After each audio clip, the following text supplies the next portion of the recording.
see if I got him back. Yeah, we back. You know what I'm saying? Because we are episode 80. Welcome, y'all. We are here. 80. Oh, what? Okay. Why are we starting with gunshots? We typically start with like guns going off. Shit, man. What you fuck it? Okay, change it up. Move out of Harlem. Change up the recipe. Nah, sorry. You gotta wake them up. Move out of Queens. I'm not from Harlem, bro. I know you're not from Harlem, bro. I told you. I mixed you up with you and just some other bitch. I'm sorry, bro. I told you. Yo, it's so crazy that you say that so freely. Like, but we not. Yeah, no, it's cool. I'm sorry. It's just when because y'all claim it so much. Y'all have two people that claim it the most. So I mix y'all up a little bit. Word. I'm not calling you a bitch. You are. Unless you definitely called me a bitch on multiple occasions, so it'd be justified if I was. I said you scary. No, you've called me a bitch before. I've never called you a bitch. That's not true. I've never called you a bitch. We don't got to talk about it. Welcome to episode 80 of Because We Are. We here to give you content as always. You know, we come here weekly.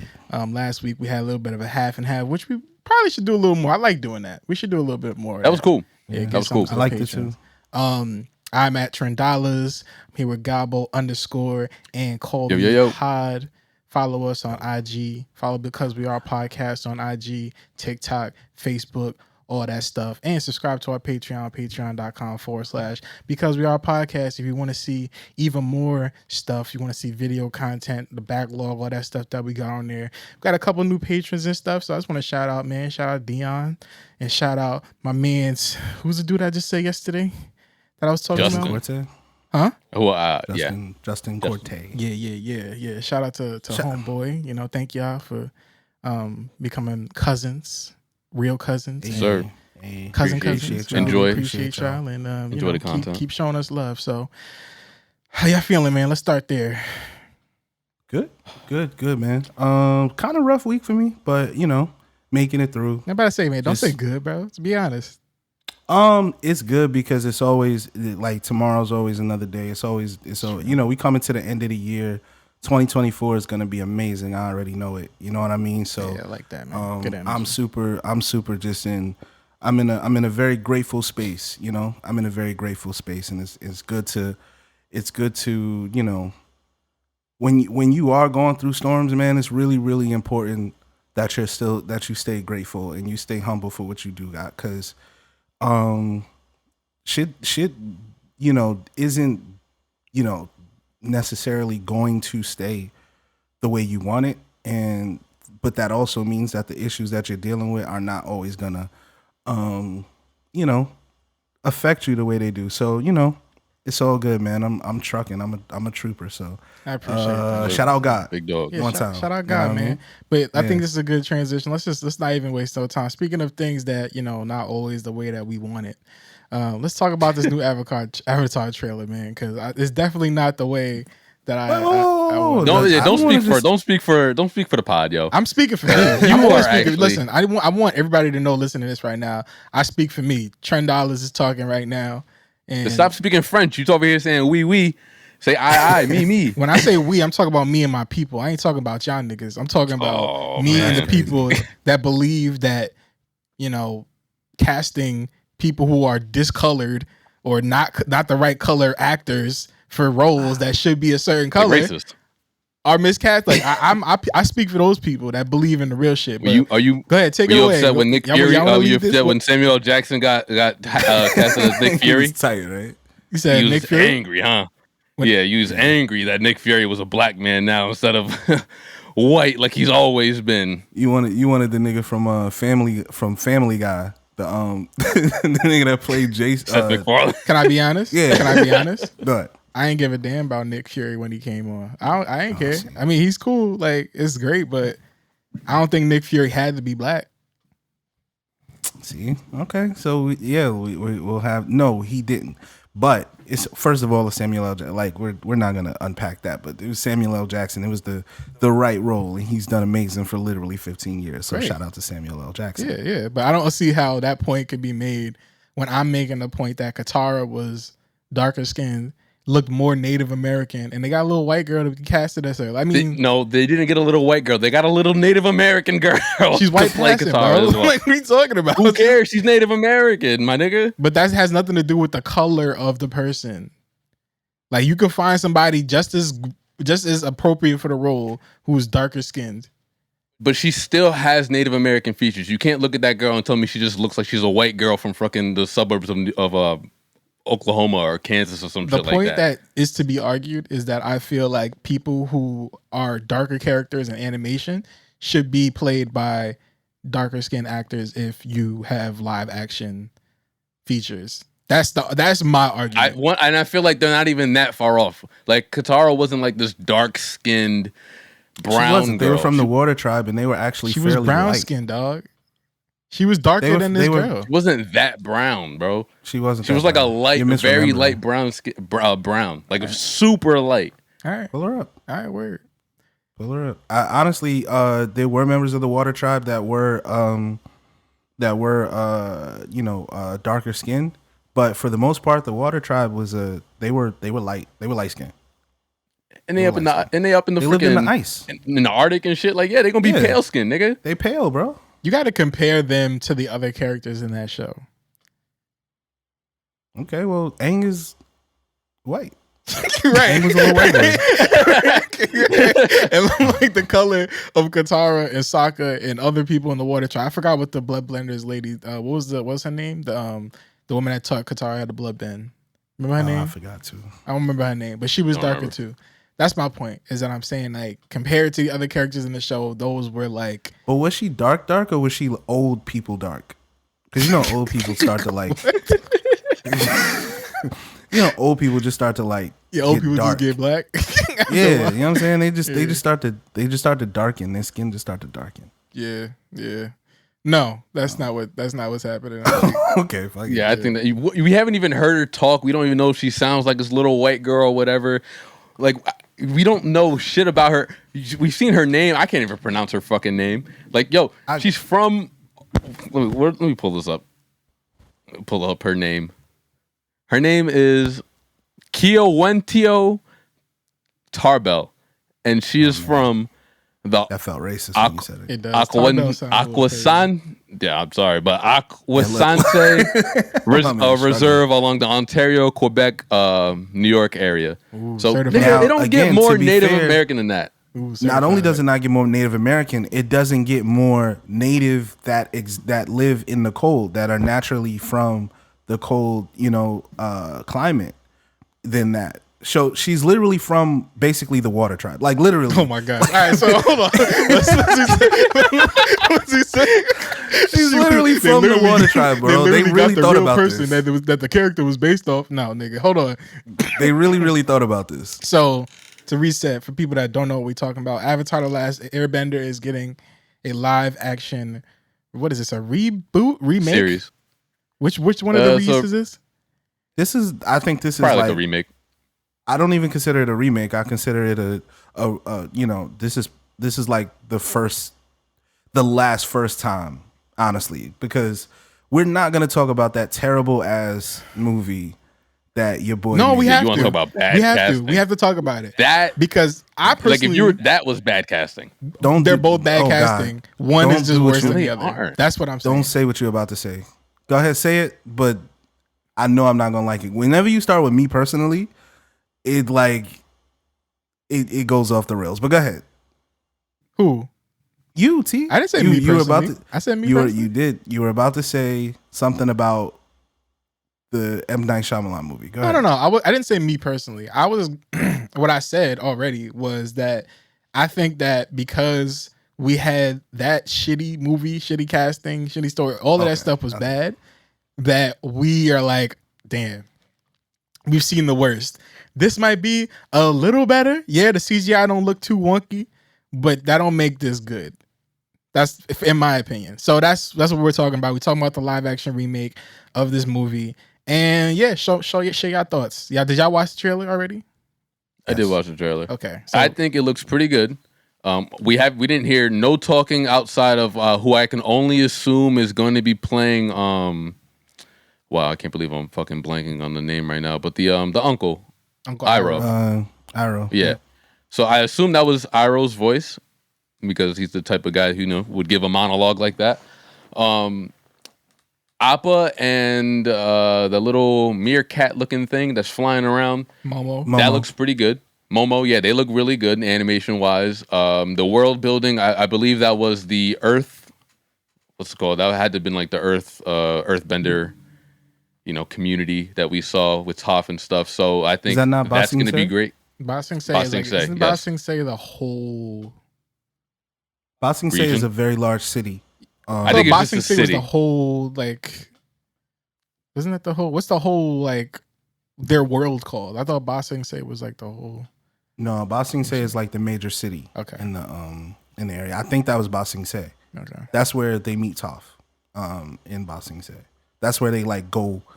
Yes, that's with the big barrier. Yeah, I'm looking at it right now. Yeah. Yeah, it's like a big wall on the outside. So that looked pretty freaking dope. And I can imagine like if their world building is anything like that, like I think it's going to be great. I still have not seen the One Piece series, but I'm not gonna lie. Even from anime watchers that I know watch the show who are kind of hesitant to watch the series on Netflix, they think it's really good. So I'm willing to give Netflix the benefit of the doubt when it comes to this because they are on a little bit of I don't want to call it a streak. They got one good one, but from the casting, from what I've seen in the animations and in the CGI, how it's looking like it's going to be really good. The dialogue didn't sound cheesy at all. It sounds like something that you would get from I wouldn't be surprised if they ripped part of that from the actual series itself. Like it sounds and looks really good. I think so too. I think the trailer, honestly, the CGI did kind of look weird to me. I thought it was a little. Again, we're kind of spoiled with CGI though, like just in general. But I really appreciated some of the honestly the angles and like the actual cinematography, and it looked beautiful to me. I like that the cast is very young, right? Because that first season, they were kids. They were like children, literally. I think Sokka was like the oldest, and he was like 14, maybe. You know what I mean? And like they were clearly like grown folks in the in the first movie that were just like playing teenagers. It was very strange. But again, I like that they were actual kids. And again, I just thought the cinematography was really good. It looks like it's well shot. I like the coloring. I like how realistic the wardrobes were, the costumes. There was the girl with the with the makeup, almost like the geisha makeup with the headpiece.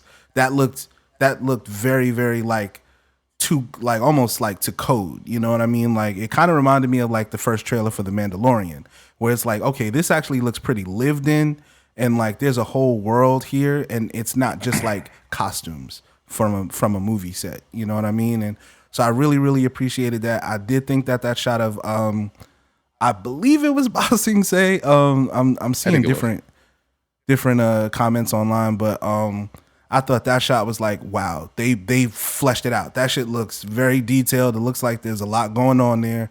So again, they're doing a lot of world building. They're doing a lot of character development from they're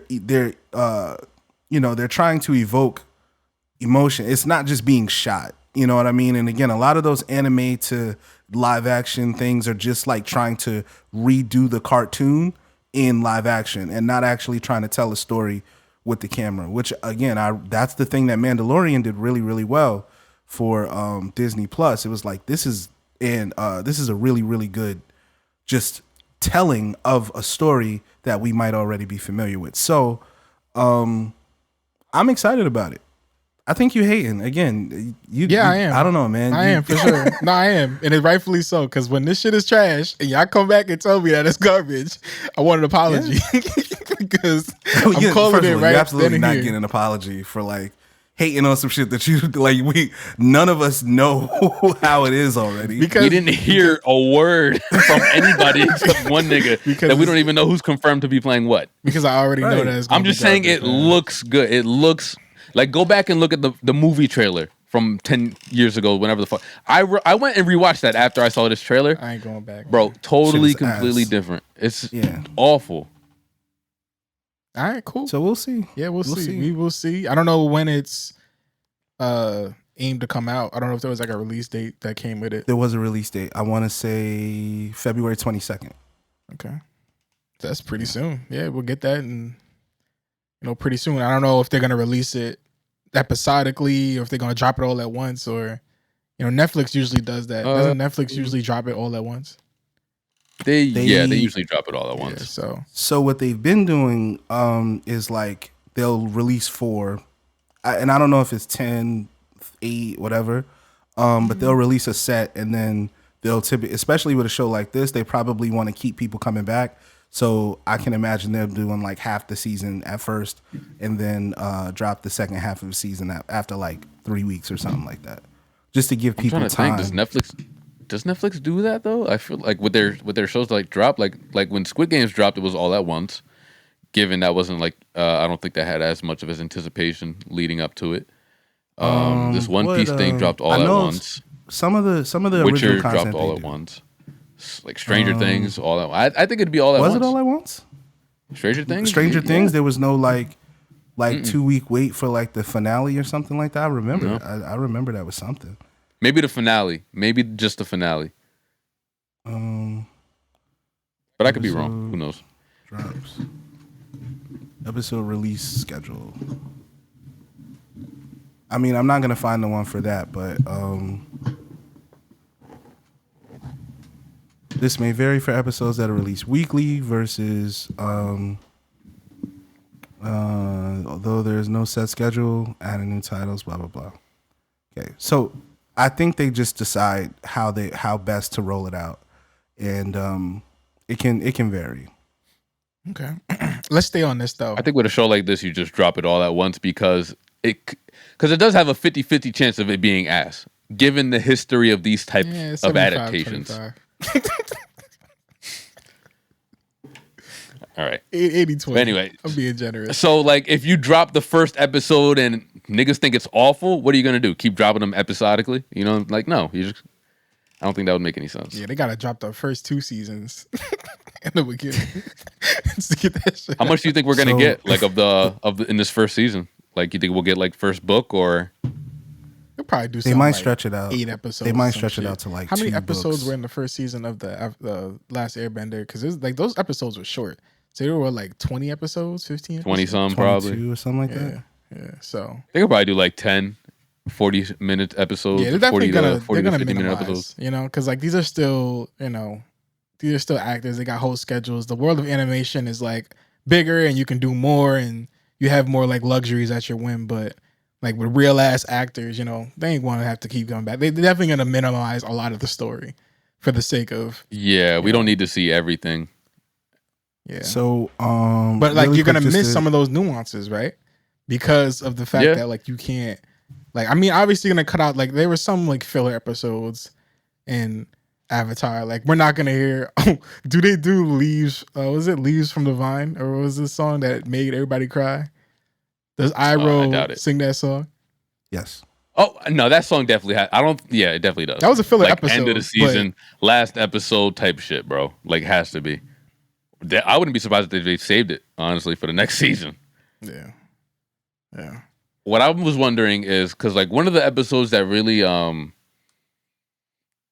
connected with, but that I remember a lot is one of the top episodes with the mole people and finding out that that's how she figured out how to control her powers, and they basically taught her everything. Like I don't know if they'll be able to do that live action, like without making the mole people look fucking crazy.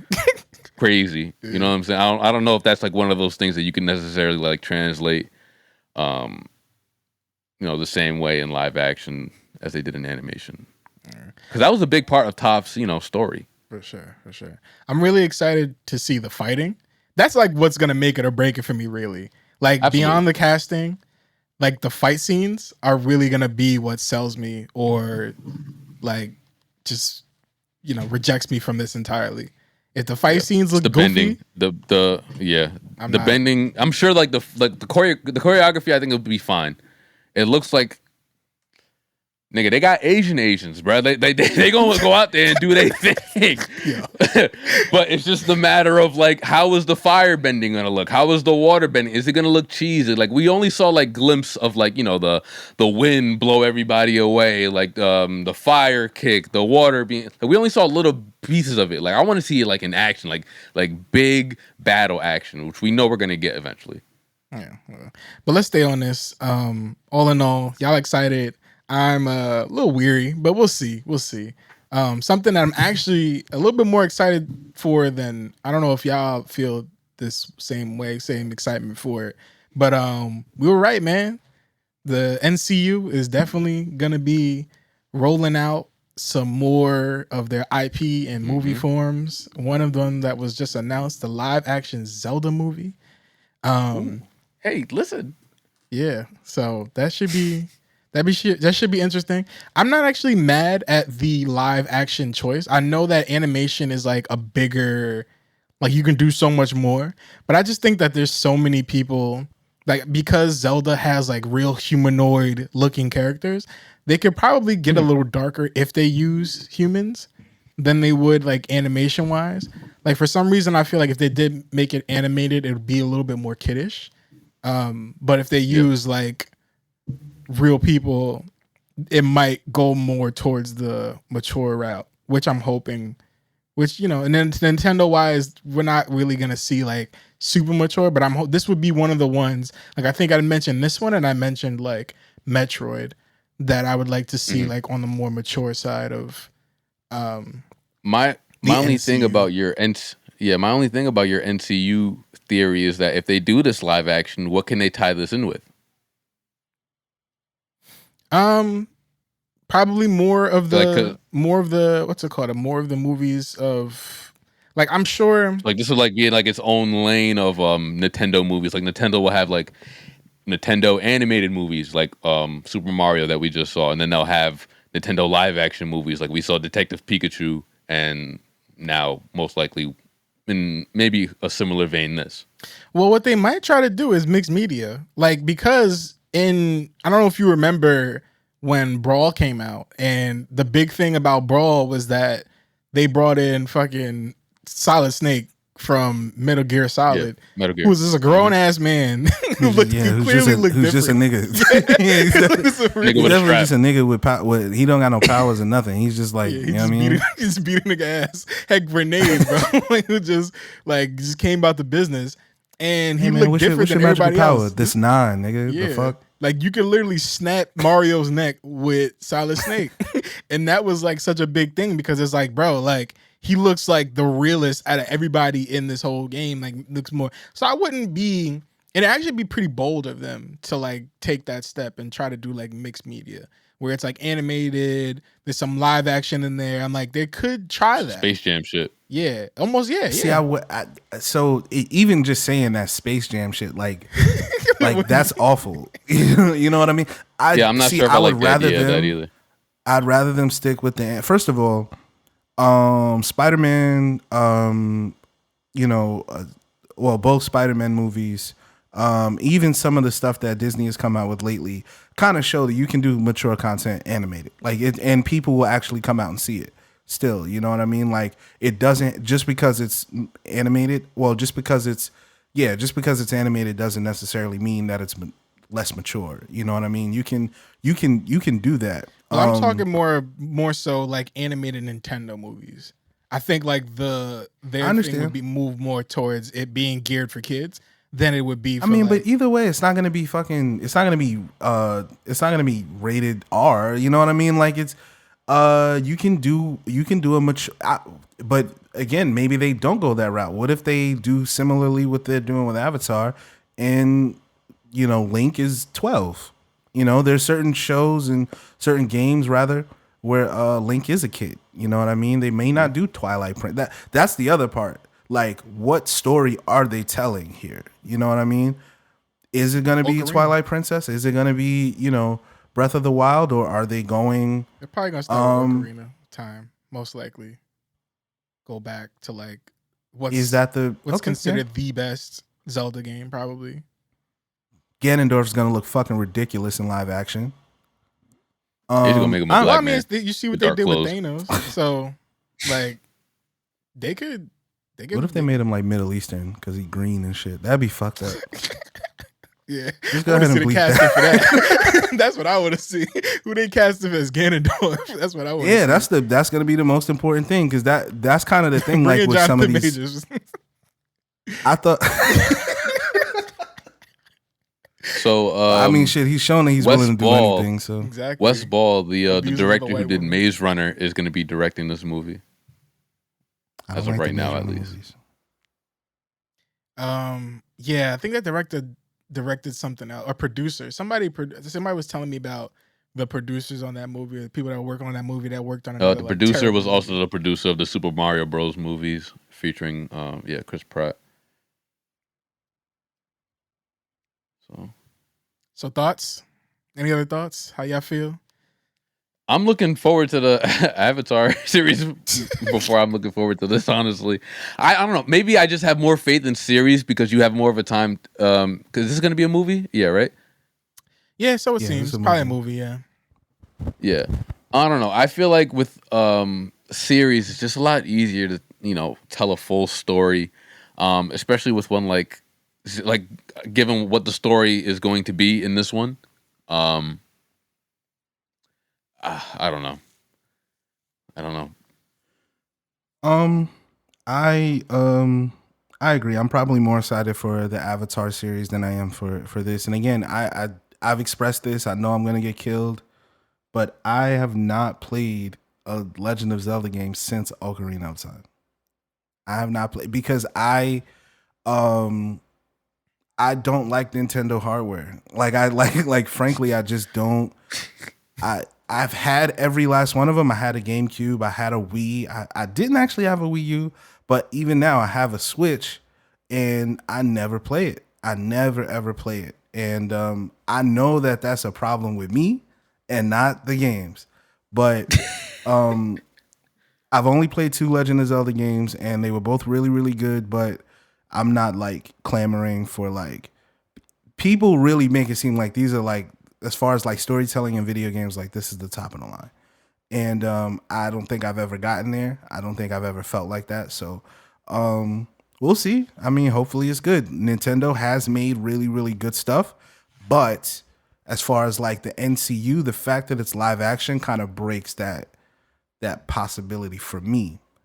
I would rather them go with a mature animated series than, and then again, bring it all together with the Super Smash Brothers kind of world colliding thing than try to do mixed media. I don't think they don't have they haven't shown, well, I guess with Detective Pikachu, but that would just be goofy, like having Zelda in live action and Mario is animated. Like it's just, I don't think it fits. It depends, man. It depends. We're going so far.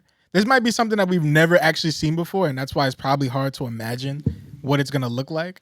But sure, when we think about like all the technology that we're seeing more rotoscoping, we're seeing more AI, we're seeing all this like new stuff upcoming. I don't hold it past Nintendo to be the ones to try that and actually make it look pretty good. Like, I don't put it past them to actually make something of this new, like, it's not, mixed media is not new, but I definitely think that they would do this and make it bold, but it actually turn out pretty well. So if they do decide to do this, I'm hoping that it turns out well, because I definitely think that it's about that time, man. We're in the running for like a new like breakthrough in how they do these movies. Like in terms of unpredictability. It's like, who saw this coming? And it actually turns out fire. And it would raise the bar for like animation cinema / mixed with live action. Don't y'all think that Nintendo tends to play it safe when it comes to like that kind of stuff? As far as like, they'll really, really focus in on like, again, with their games at least, and really just their IPs. They're very, very like close to the chest as it relates to how they present their content. Meaning like they're not gonna give Mario a gun. You know what I mean? Like little like little stuff like that. They're very much like Disney in that way, where like you can't use their characters in certain types of content. You know what I mean? That's why they don't do a whole lot of brand stuff. Pause. In defense of that, I know this isn't really considered NCU, but Sonic is actually a good example of like that kind of mixed media form. Cause like Sonic was fighting Dr. Robotnik and he was in like a mech, you know what I'm saying? And like those movies actually look different though. pretty I good. feel like and those movies like to are your like gun silly. point. Hold on. To your gun point, they gave Shadow a gun. So it's definitely not like opposed to like if they end up mixing, like you can't where Smash Bros lies right now, Sonic's in there too. So eventually they probably would bring them together in that sense. And they're a little bit more edgy than like, Nintendo might be. Yeah. But I mean, we'll see. Hopefully, wasn't there talk of a Metroid movie too? That I didn't hear about, but I'm hoping about that. If that happened and I didn't hear about it, I'm surprised. Because that's something that I've been waiting for personally. Like, wouldn't you love like Metroid, like animated, like Advent Children or something like that? I think that would be so fire, but it's like a horror type thing, like on some Alien, with the animation style of like Final Fantasy Advent Children. Like, I think that would be so dope. I think it would sell very well. That is kind of on the same, I'm thinking the same thing that I'm expecting from the Zelda movie. The kind of live action, but also like, still has that like animation form in there as well. And darker. Because you can't do a Metroid game that's happy. That game is not happy. Since its inception, it has not been a happy game. That game has been horror. Even when it was 2D, it scared the shit out of me. Right. That big ass fucking dragon thing, space dragon. Right. Nightmare fuel. At the beginning of the game. Yeah. Terrifying. That shit comes at the screen and everything. It's weird. Yeah, bro. Like that's not a pretty game. Like it's got to be hardcore. But damn, they got to change the whole animation style for like if we're talking like darker films, like if we wanted like the Zelda series or movie to be not necessarily horror or dark or anything, but we wanted to have like these darker elements and darker tones. Same thing with Metroid. You have to do a different animation style than you see in Sonic and then that you see in Mario. Because I don't know, it's just like the way that the characters are designed, they're designed very much to match that tone of a happy kids movie. We're gonna be telling jokes here and there like that. Like I can't imagine a Metroid movie or even a Zelda movie or series that's animated in the same style of Mario, Detective Pikachu, Sonic, and it be able to hold that same tone and for it to like, I don't know, like I feel like the styles don't match. Like the styles of the animations in those films would not match for like a serious toned Metroid or Zelda. I just don't think that. I think something would have to like there has to be a tweak in the animation to make it just seem a little bit darker. I don't know how else to describe it. It's just like the pluffiness and the 3D animation style of the Mario movie is just like so polished in a way where it's like I can never be scared of, like even when Luigi was in that freaking dark planet, like nothing really popped out as like scary as much as it is like I don't know. I like how they were able to kind know. of shift tones into the like the Luigi's Mansion vibe, and I thought it was and I thought it was that actually little star that was talking about unaliving itself about suicide ideation basically. It was a little little dark ass star. I thought again. I think I actually really do like the animation style that they use for Mario, and I do think that they can do something darker within that same realm, within that same, I don't know if they call them engines when it's animation or whatever, but I listen, as you said, T, I think there's gonna be an evolution of animation and kind of just like the way those properties are handled from trying to expand their brand. So we'll see. I'm excited either way. Obviously, we'll be there when it does. Love the landscape of animation right now. It's on fire. Yeah. Shout out to Spider-Man, man. Shout out to Into the Spider-Verse. New season of Arcane coming out next year as well. Just saw that too. Can't wait for that. All my League of Legends fans out there. Word.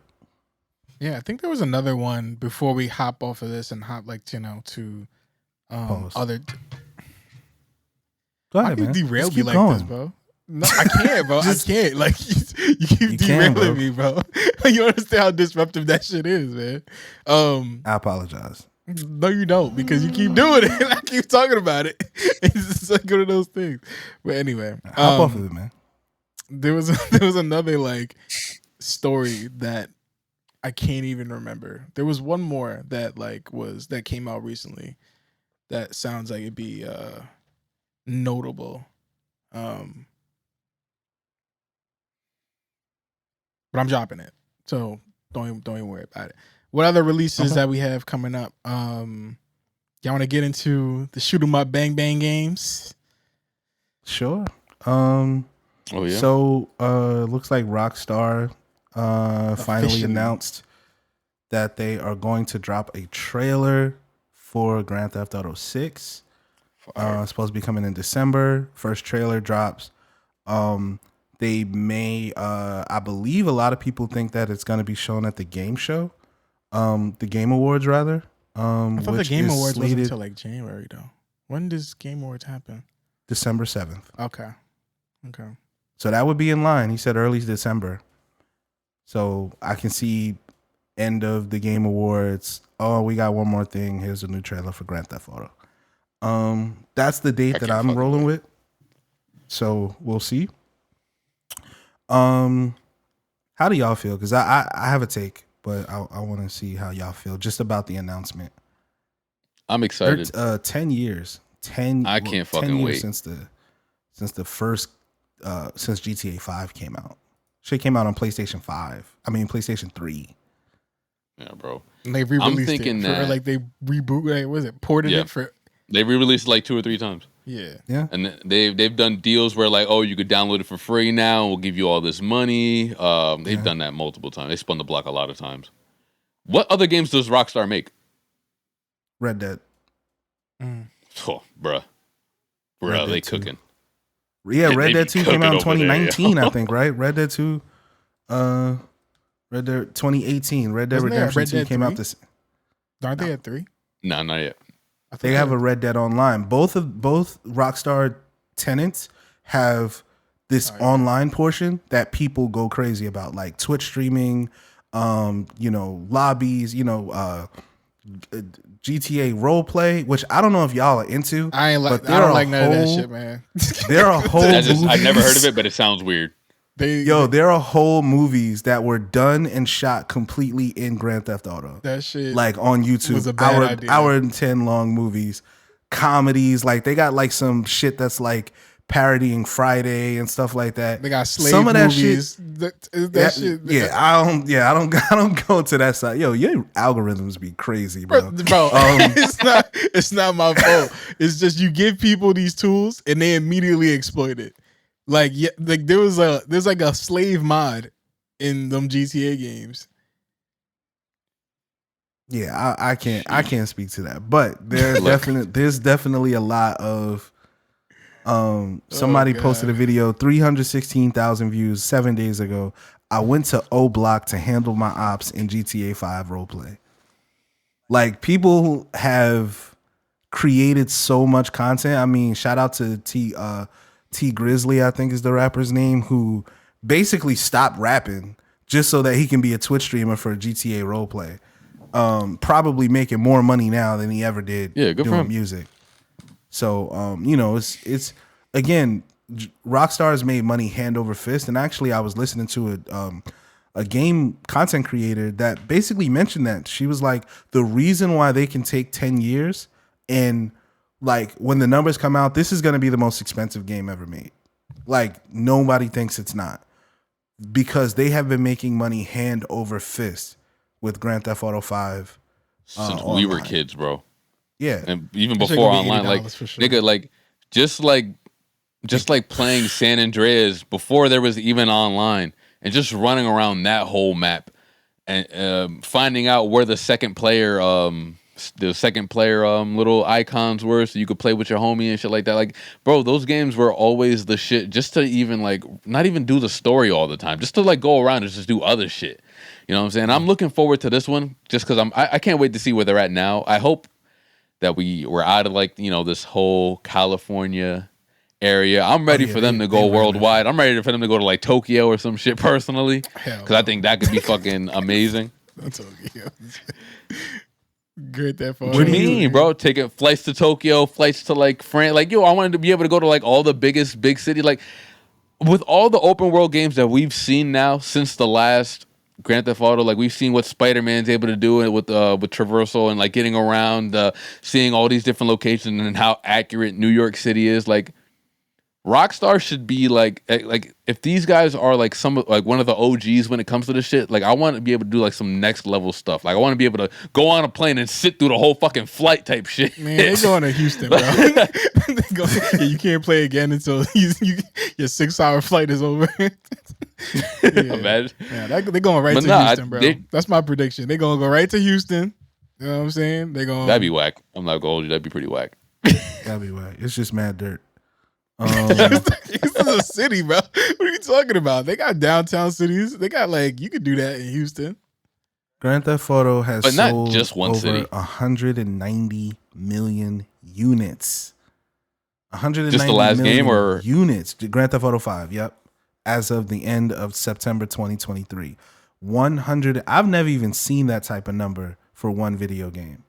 Like I don't think Super Mario World had that many. You know. Oh, sorry. As of the end of September 23, that brings the total lifetime sales of the franchise to 410 million units. They've sold 500 million just of the game. Like not how much money they made off of it. That's just how many people have purchased it, you know, a unit of the game. That's a crazy number, bro. And not to mention subscription, they got the shark cards and stuff like that. They're like, I don't know if they're bigger than Fortnite, but like they're on the same level of like some of the biggest, you know, free to play and, you know, online worlds, like period. Like they're one of the biggest. You don't think it's as popular as Fortnite, Trendo? Nah. Fortnite is really in a lane of its own in terms of like I don't think so. That whole free to play style is like a whole different experience.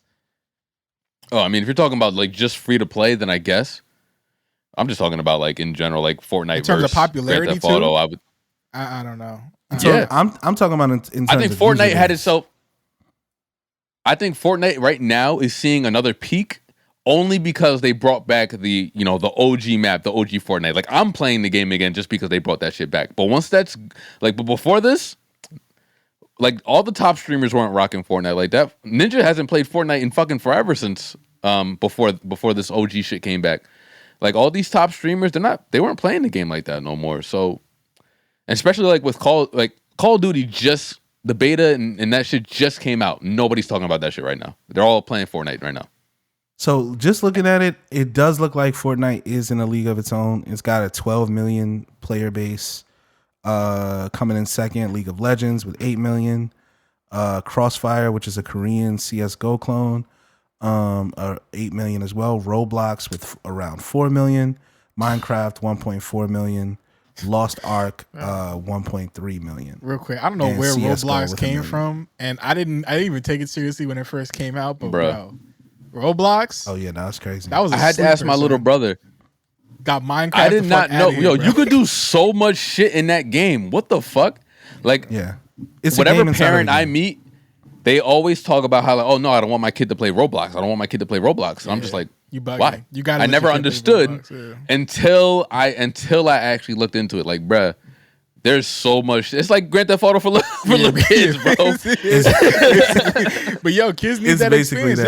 I talk about this all the time. Some of these games that's marketed towards adults are not for adults, and they're actually for kids who see them and want to play them and have their curiosities about it. Was Roblox supposed to be for adults? Like that was supposed to be like a grown person? Nah, I think it's a kid's game. I just think it's open source, so people just make whatever they want inside of it. Yeah. That's what I'm saying for that. Like it's just one of those games that like some of these games are because listen, like I've never been curious about Roblox, like playing it because of like the functions that it has.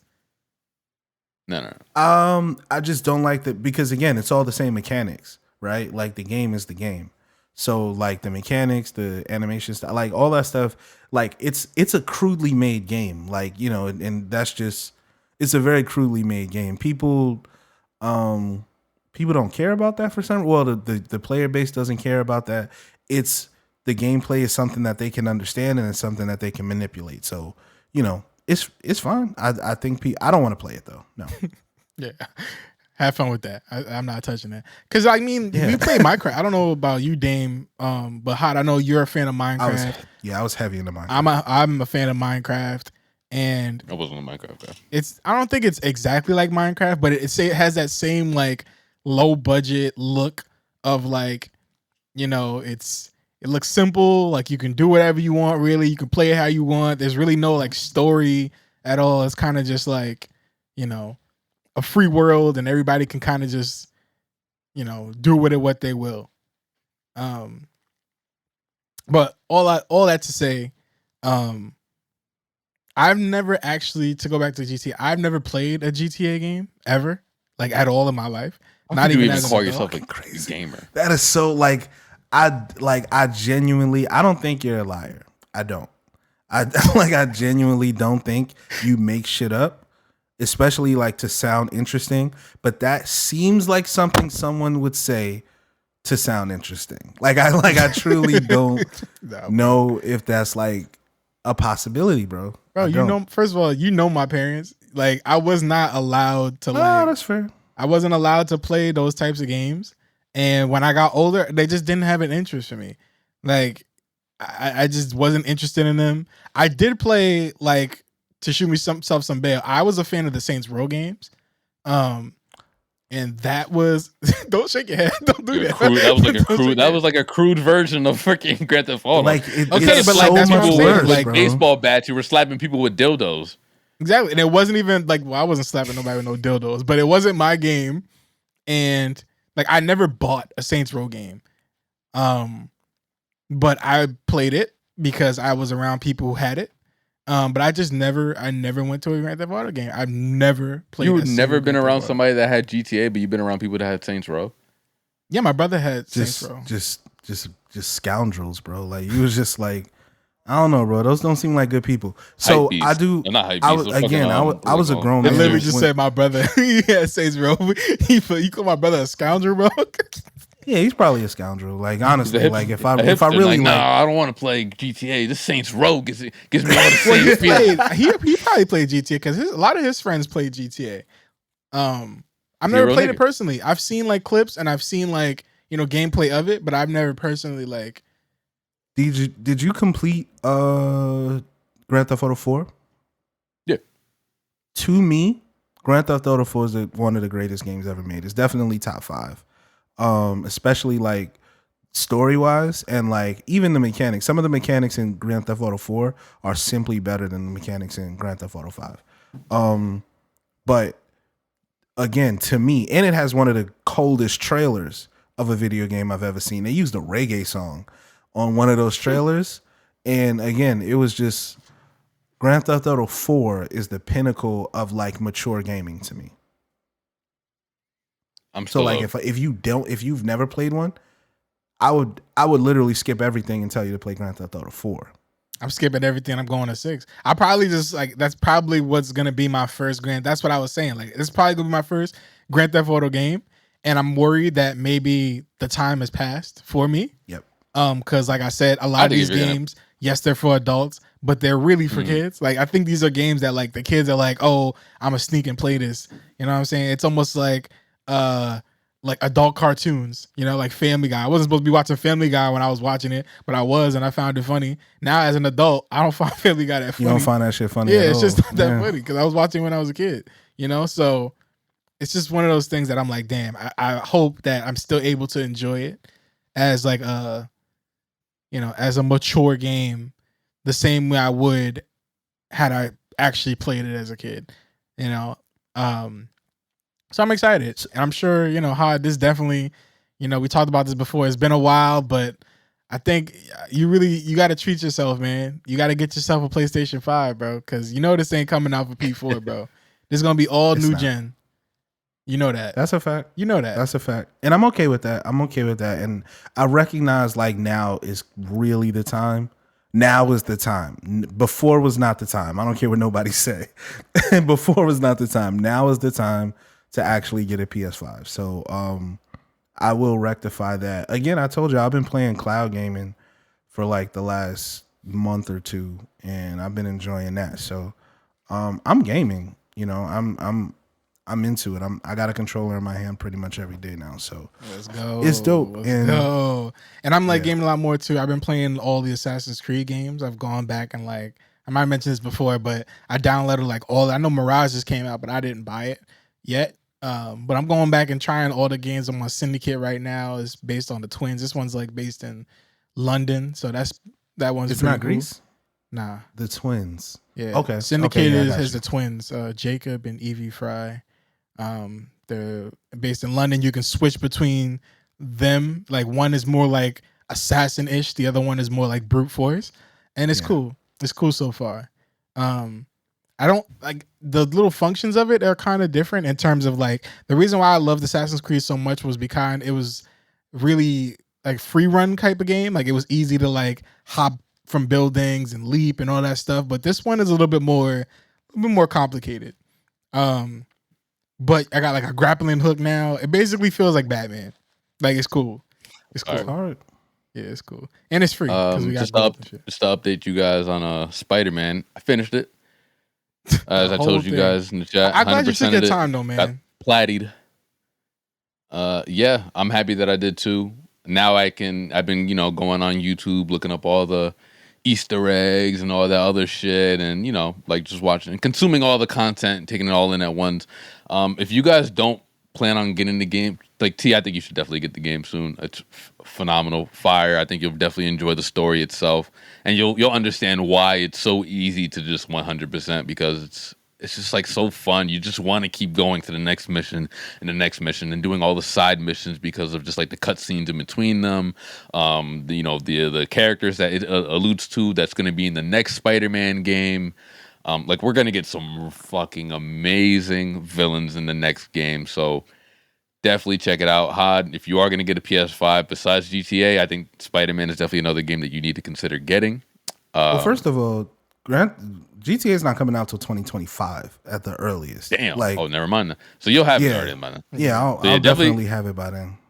Yeah, definitely treat yourself as soon as possible. Get yourself a Spider-Man game. We'll see. It's been about a year and a half since we had that first conversation about me calling North Carolina Best Buy or wherever I called to get you that PS5. They might still be holding it for you if you call. That was crazy. That was crazy of you. But again, now I can walk inside a PS5. I mean, a PS5. I can walk inside of one. I can walk inside of a Best Buy and see a PS5. So yeah. It only took them to come out with another version of it. Yeah, again, nigga, bro, they do it on purpose, bro. That shit is not lost on me, my nigga. Like, they make a big one, then they make a smaller one after. Let me make one more comment about Grand Theft Auto before we move on.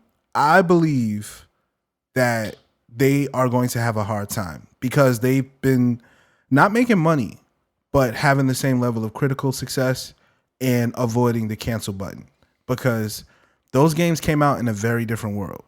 And the thing about video game design is it takes so long that by the time you're done making like the animations and like the engine and building that stuff, the story is already written.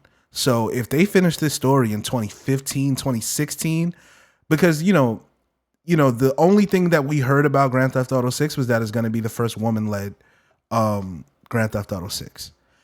People in this climate are going to go fucking nuts if they turn that game on or they turn on that trailer and the first thing they are presented with is a Latina woman that they have to fucking shoot a bunch of white men in Miami or whatever. Like that shit is going to be a problem. I had no clue that was the issue. I had no idea that was the case that they were planning on putting a woman lead. Yeah, it's gonna be a woman lead. They actually did. Yeah, they did like rumor that a while ago that it was gonna be like a woman protagonist. I think that was like a thing. Imagine they make it the crazy bitch from San Andreas. That would be fire. That would be fire. Or again, there's a female Spanish woman in Grand Theft Auto 4 that that they might be leaning into as well. And she was a heavy set Puerto Rican. Like, we're gonna be seeing mods, Trevor mods, so quick. Like, this is what I'm saying, bro.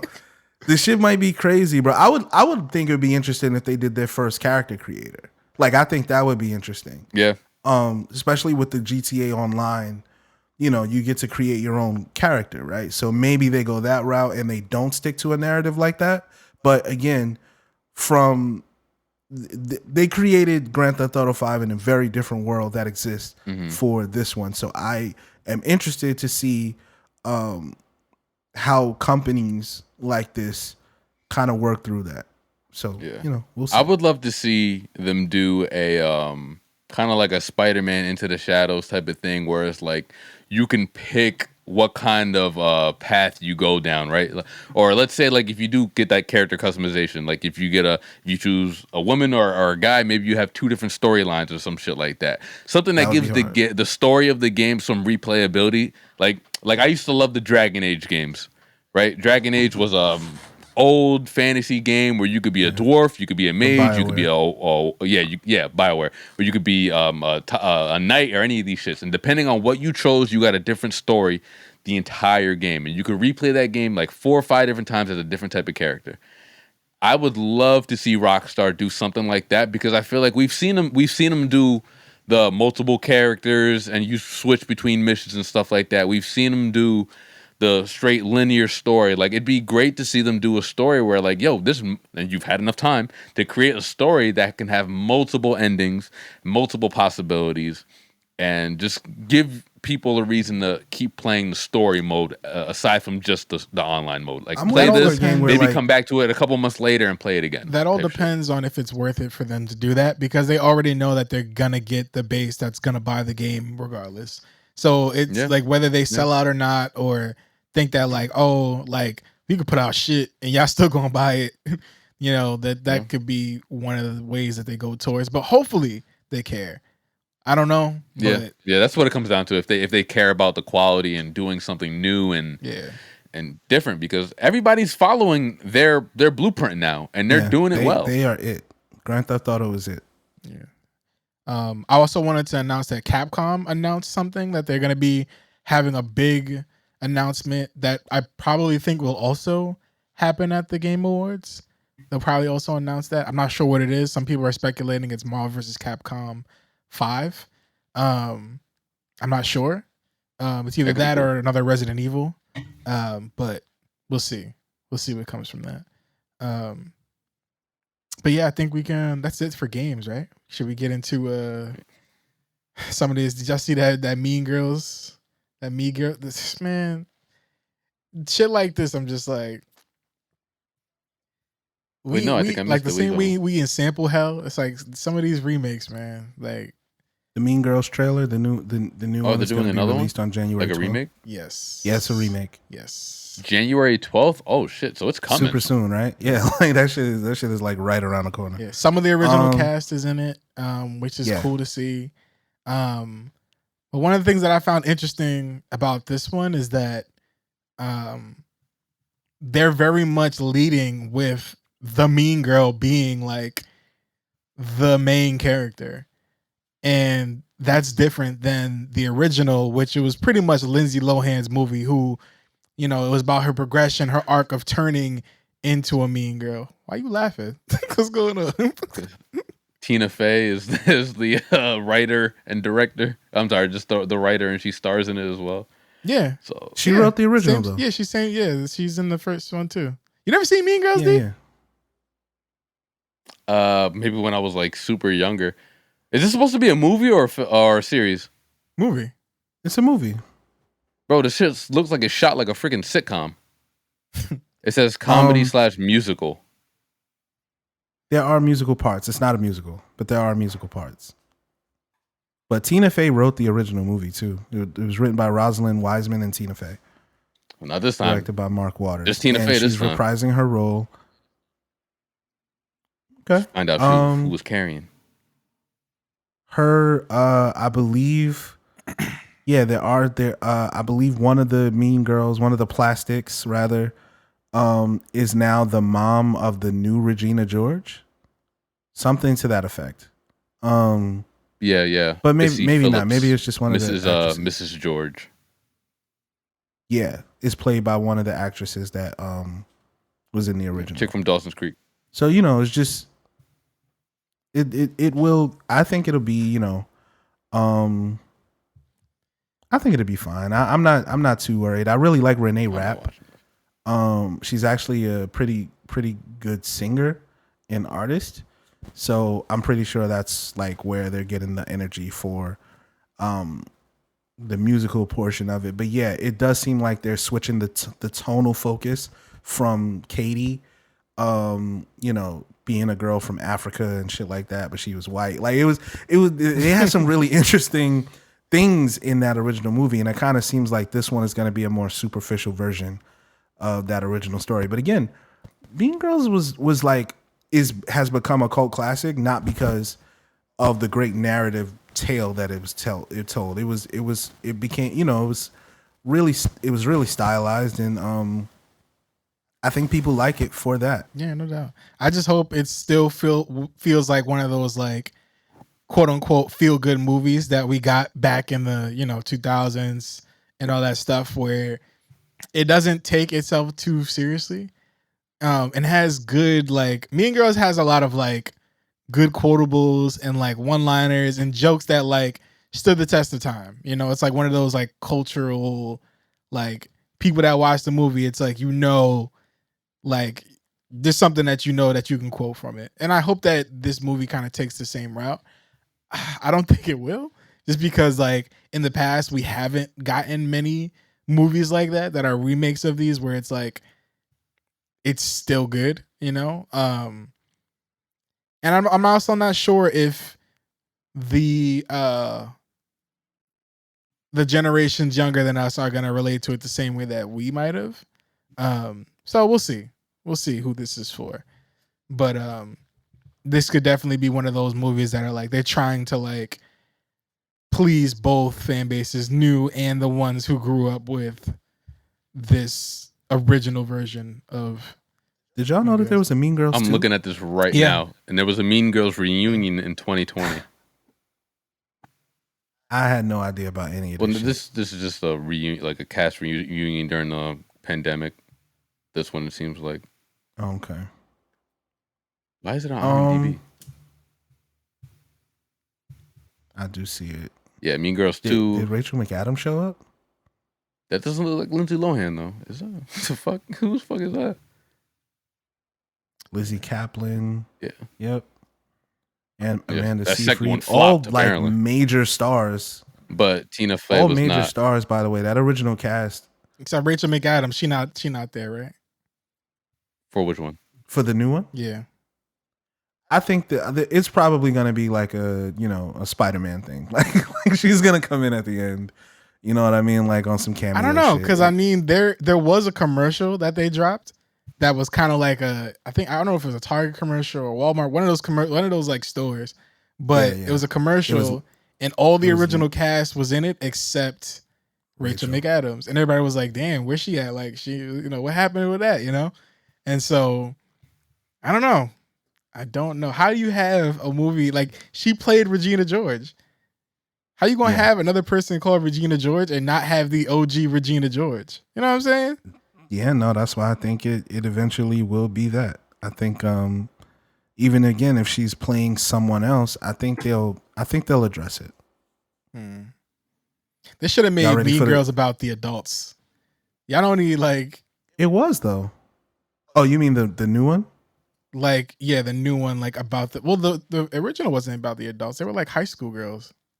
They were high school girls, but a lot of it, again, this is why people love Mean Girls, because it also addressed like adults having to deal with teenagers being fucking ridiculous. You know what I mean? Like it was very realistic.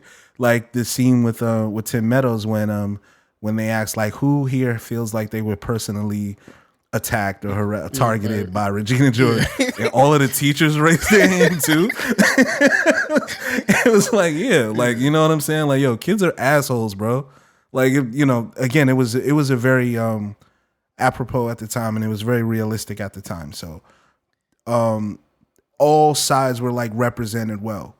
I agree with you though that I don't think that this one is going to have that same depth.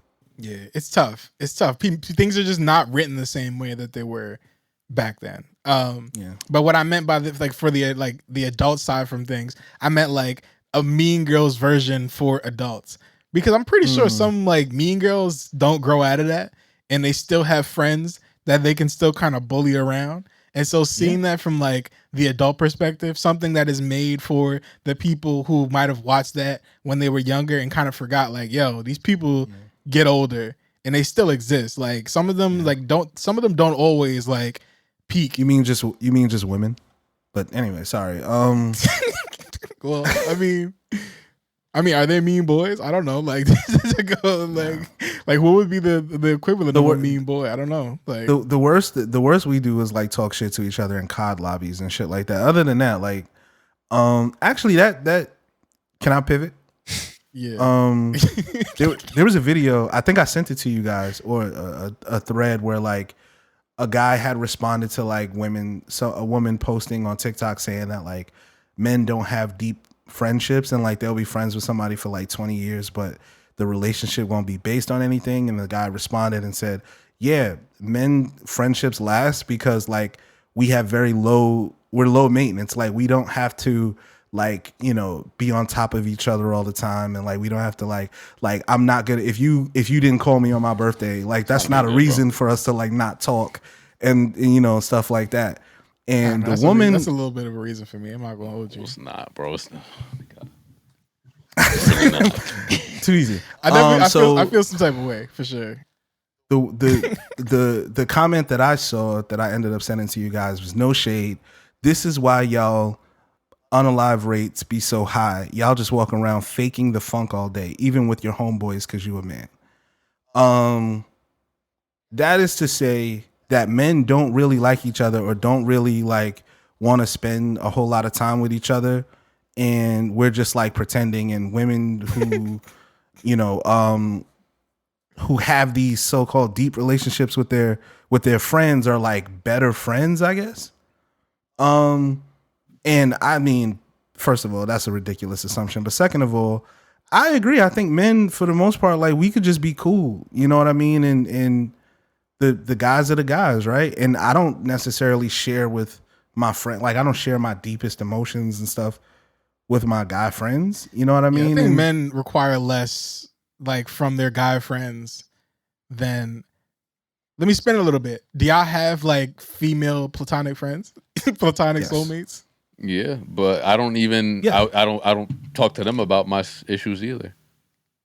Okay, so you treat your platonic women friends the same way you treat like your niggas, basically. Absolutely, yeah.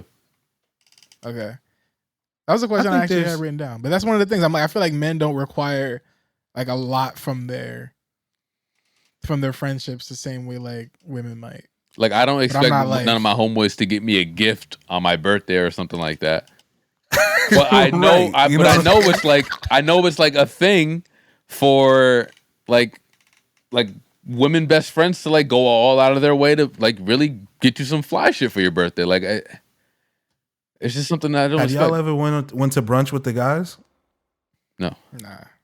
Nah, right? Have you ever gotten super drunk with the guys and started grinding up with them at the club? No. I was with you when that first happened. That's what I'm saying. Like our friendships are different. Yeah.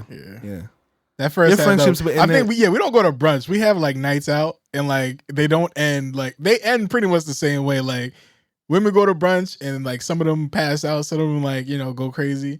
And niggas have nights out, and some of them be falling up against the DJ booth. Like that's just it happens. It happens, Yeah, and again, I just think I do think that it's weird that there's this, just as much as they think our relationships are weird, I think their relationships are fucking super weird. Like, you know what I mean? Like, how many times have y'all had to like had that conversation with your girl, and she's telling you about what shorty did wrong, and like you kind of figure out like, yo, babe, you kind of the problem in this situation. Like, I'm not even going with this. Like, it's like, what do you do when babe, Shawty you be kind of wrong? the problem, honestly. But like, she's telling you the story, you just be like, Are y'all honest about those moments or these days, bro? No. Nah, you don't even. It's not worth being honest. It's not worth it. It's not what they want to hear. Yeah, I just be like, damn, that's crazy. I'm actually learning that now. Like, I saw one dude comment like, after how many years of marriage? I'm a slow learner, man. I don't know what you want from me. But I think shit. What was I gonna say? Oh yeah. I'm learning that now because I saw somebody comment like, Shorty telling him the story, and he's like, wait, are we at the solution part of this story, or do you just want me to like tell you that I think that's fucked up and like just like feel your emotions for you? See, and stuff even like that don't even work sometimes. Like, cause that feels passive aggressive. You know, like you ask too many questions. But like, it's not always easy to tell. You know what I'm saying? Like, babe, do you actually want this resolved? Or do you just do you just want to tell me about it? But you can't. I feel like you can't ask that question because you should already know that. Hell no, bro. Like, there's no way to know. You should already know that she don't give a fuck about what you really think about it. She just need to get her shit off, and she needs somebody to be like, I told you that she really crazy. did that. Like, whoa, like, damn, like you really, you know. And so she could be like, I know, and then keep going, and then go for it. That's yes, it sucks, but it's just one of those things. And honestly, I feel like, you know, since you're new to this, you'll feel a lot. It gets easier. It really does. It gets easier because eventually you stop. I told you I'm an energy sponge. So when my girl comes to me with shit about somebody who wronged her, I get hyped right with her. Now, nope, I can't. Because if I get hyped every time you hype about shit, I'm not going to be a happy person to be around. I'm going to be hype all the time. I'm not going to be the right type of person to where it might even be to your detriment. So I need to just hear it and not keep it and just be like, yo, that's crazy. Like, damn, she said that to you? She act like that for real? Like, damn, that's crazy. You know? And don't even say nothing. Don't be like, yo, I don't even know why you friends with her for real. Don't do that. Because then you in too deep, right? Like you in way too deep. You cannot get super invested into those conversations. And I'm sorry for the women followers and listeners that might be hearing this thing that you disagree. Screaming at the top of their lungs at this fucking talk right now. That's why all niggas do is lie. That's why. No, listen. Speaking of niggas lying, wait. Let's flip it real quick. So, what do y'all expect from y'all? Do y'all expect anything different from y'all women friends?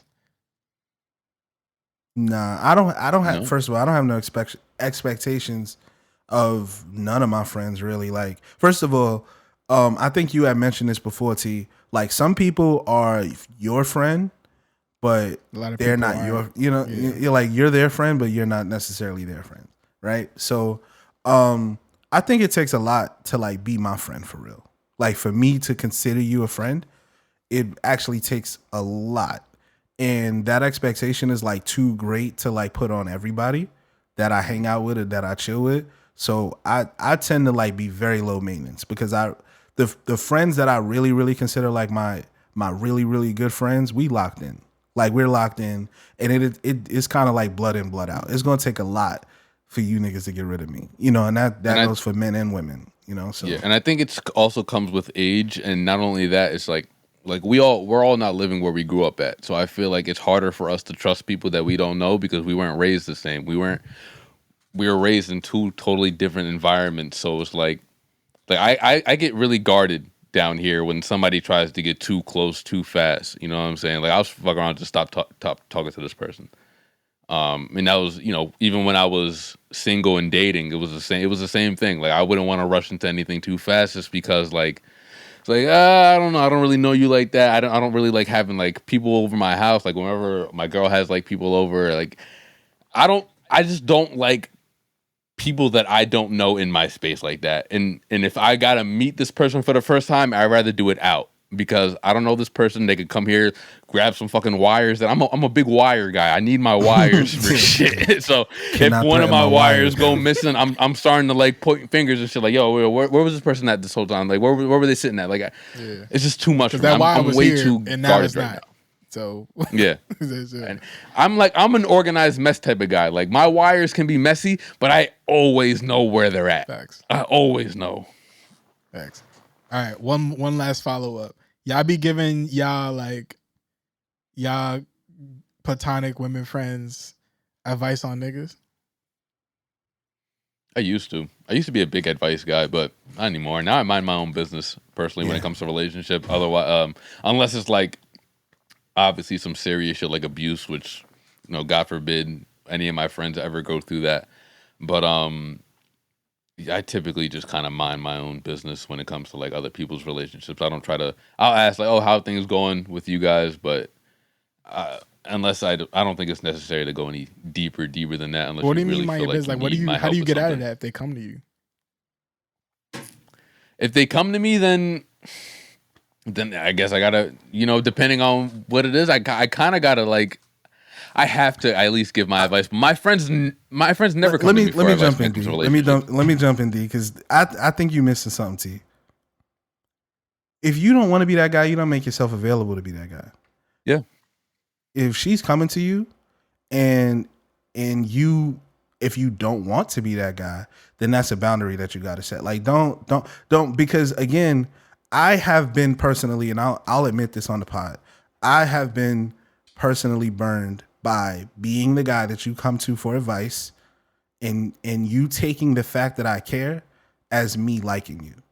And so many times I don't fucking like these bitches. I don't.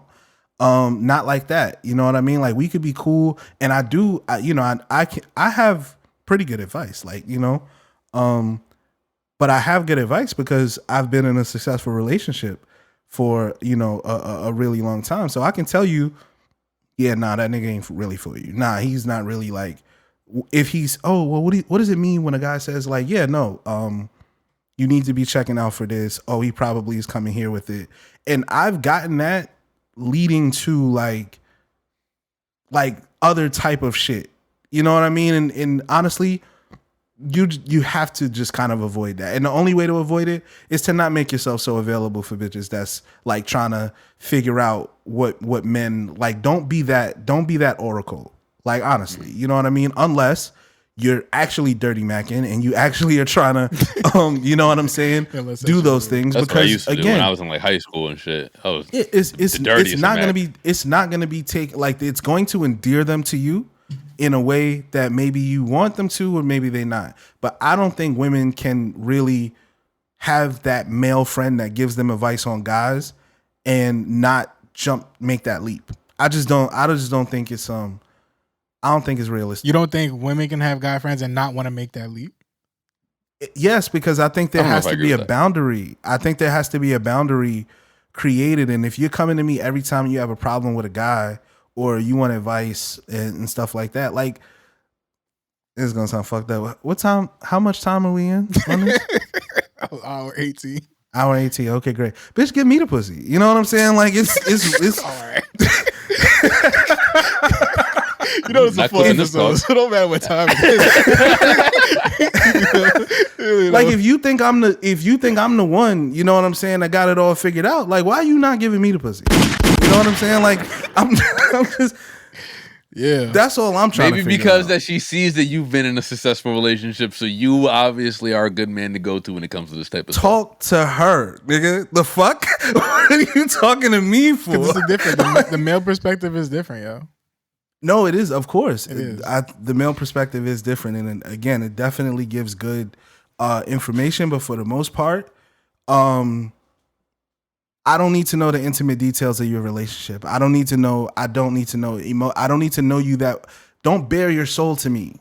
Don't bare your soul to me. Again, I'm an empath. I'm someone who takes those, you know, emotions. You know, you've mentioned this too, T. You take those emotions and you wear them, right? Don't give that to me if we're not having any other type of intimacy. Like, I don't want it, honestly. So, you know, All right. That's my take. I know I said this is my last thing, but this will be the last thing for real. Have you ever been in a conversation where basically, do y'all know how y'all girls have bagged y'all? Like, does she ever talk about that? Like the moves that she made to get to where she at in front of like other people? With you? No, just like about like basically like let's say one of her girlfriends is asking about dudes, right? And she'll be like, "Oh yeah, like when me and like when me and him started talking, I did this, and this," and it's like news to you. Like you ain't know when you've been shot, basically. Actually, like your girl no. putting another girl on game about how she got you. Actually, my girl is very secretive about that. She has been tried like that by another girl, specifically about me. She shut that shit down immediately. She shut that conversation down. If I tell you how I got my man, you might might try to like I know what you're doing, bitch. Like I got your game. Like this is not gonna happen. Yeah. That never happened for you, D? Never. Okay. Nah, it's a setup. Again, that's what I mean, bro. Like these a lot of times they know what they be doing, bro. They know what they be doing. They're trying to okay, I'm gonna leave it there. Yeah, but man. yes. But let's this is a good segue into your boy. Yeah, for sure. Well, my boy, honestly. Yeah. Go ahead. Slam dunk. Shout out my man John Jeezy Jenkins, man. One time for the legend, you know what I'm saying? Yeah. One time for the legend, man. He's still out here. He's still out here putting up numbers, man. Assassin. Yeah, the other bald assassin for sure. He's still out here putting up numbers, man. He had an interview recently. To kind of set the table on that, Jeezy and his former wife, I don't know if they're actually divorced yet, but he's going through a divorce. Listen, once it starts getting announced, once it announced that we not together, it's up. I'm sorry. It's up for sure. Once the man announces it. Yeah, for sure. Jeannie Mai, he's getting divorced from Jeannie Mai. He sat down with Nia Long, who again is currently married to Ime Udoka, the coach of the Houston Rockets. Why is she doing interviews? To let niggas know it's up. Yeah, let niggas know it's up. When did she start conducting interviews with? What the fuck is going on? Literally, she gonna get her get back, bro. She about to be on her fucking. Yo, honestly, I'd be mad hard on Jada, but I really think we about to see a whole new like genre of like it's get back season. Like we gonna be talking about who got the best get back out of all these people. Like we got Cardi talking about it. We got Nia Long. Yeah. Jada herself talking about it. Meg about to be on that type of time and probably a little bit soon. Like get back season gonna be a thing, bro. Like, and they're gonna be letting it known. So yeah. That's why I think she's doing this interview. So just looking at it, the interview was posted to Jeezy's YouTube channel. So it wasn't with like a network or anything? No, it was posted to his YouTube channel. Right. It says, I might forgive, but I don't forget full conversation with Jeezy Jenkins and Nia Long. So it sounds like this is promotion for his album, which I know came out last week, or is coming out tonight. It's out. It's out, right? Okay. Yeah. Yeah, so Jeezy did this interview as promotion for the album. He decided to have Nia Long conduct the interview. So I don't think this is like a rollout for her exactly. I think they're probably friends this was calculated. And wanted to have this conversation. You got cheated on. I got cheated on. What's up? Let's talk about it. So I do want to get into the comments that people nasty said. So that people were talking about. So Nia Long says there's an expiration date on everything. You got to know when it's time to be done. And that's usually not about another person or an affair or some chick that's willing to make you feel like a king, because that's why most men cheat. Jeezy says, that's fascinating to me. I got to do the voice because he put on. Wait, can we play the audio? Yeah, let's play the audio if you have it. Do we have that? It's in the chat. I got it. Yeah, please. Yeah. This is so amazing, man. That was all right. That's fascinating. Here we go. Shout out to fucking Jeezy Jenkins. And you gotta know when it's time to be done. Right. And that's usually not about another person, an affair, or some chick that's willing to like make you feel like a king. Because that's why most men cheat. Most men cheat because that's fascinating to me. It's so gross. It's so stupid. I personally, this is my quote, and real niggas don't cheat. You don't think so? Hell no. I kind of understand what you mean when you say that. They do not. I understand what you mean when you say it's that. something in us that makes us want to be right across the board. But is that so that you are living up to the expectation that you've set for yourself? Hod, I'm sorry. That nigga sounds just like you, bro. This what I be saying when I be saying like, yo, I know you don't mean to. Oh my God. But the way that you be talking sometimes, you be sounding exactly like this thing. I'm telling you, bro. I'm telling you. That's why probably wifey don't want you talking to nobody.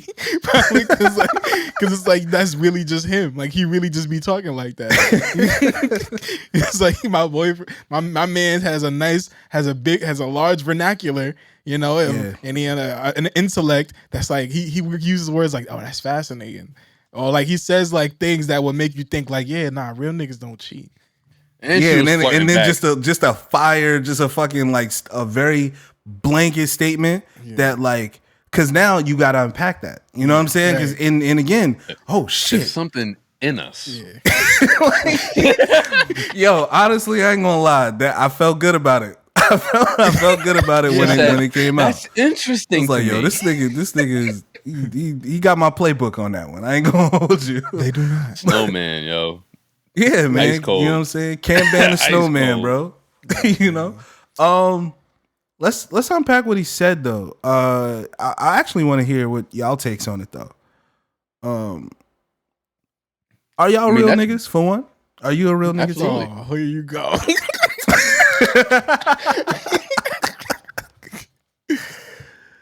I wasn't always. You wasn't always, but you aspire to be a real nigga. I imagine. Right. Yeah. And the same for you, right, D? Absolutely. Oh, I like to think that I've been one. Like the good brother Jeezy. Maybe like maybe not a snowman. Maybe like a little like a snow little snowflake.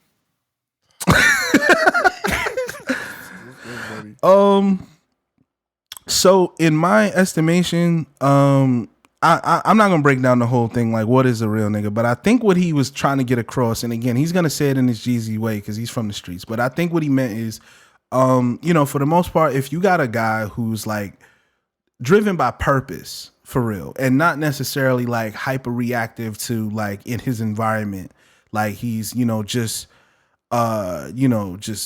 outwardly emotional. You can be emotional, but being outwardly emotional, being highly reactive, you're likely to find someone that has trouble with impulse control, right?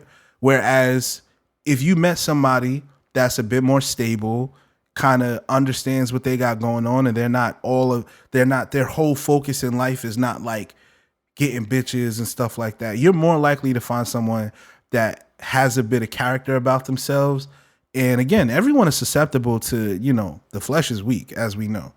Anyone is susceptible to that type of temptation, but it's easier to have that conversation when there's purpose around what you got going on.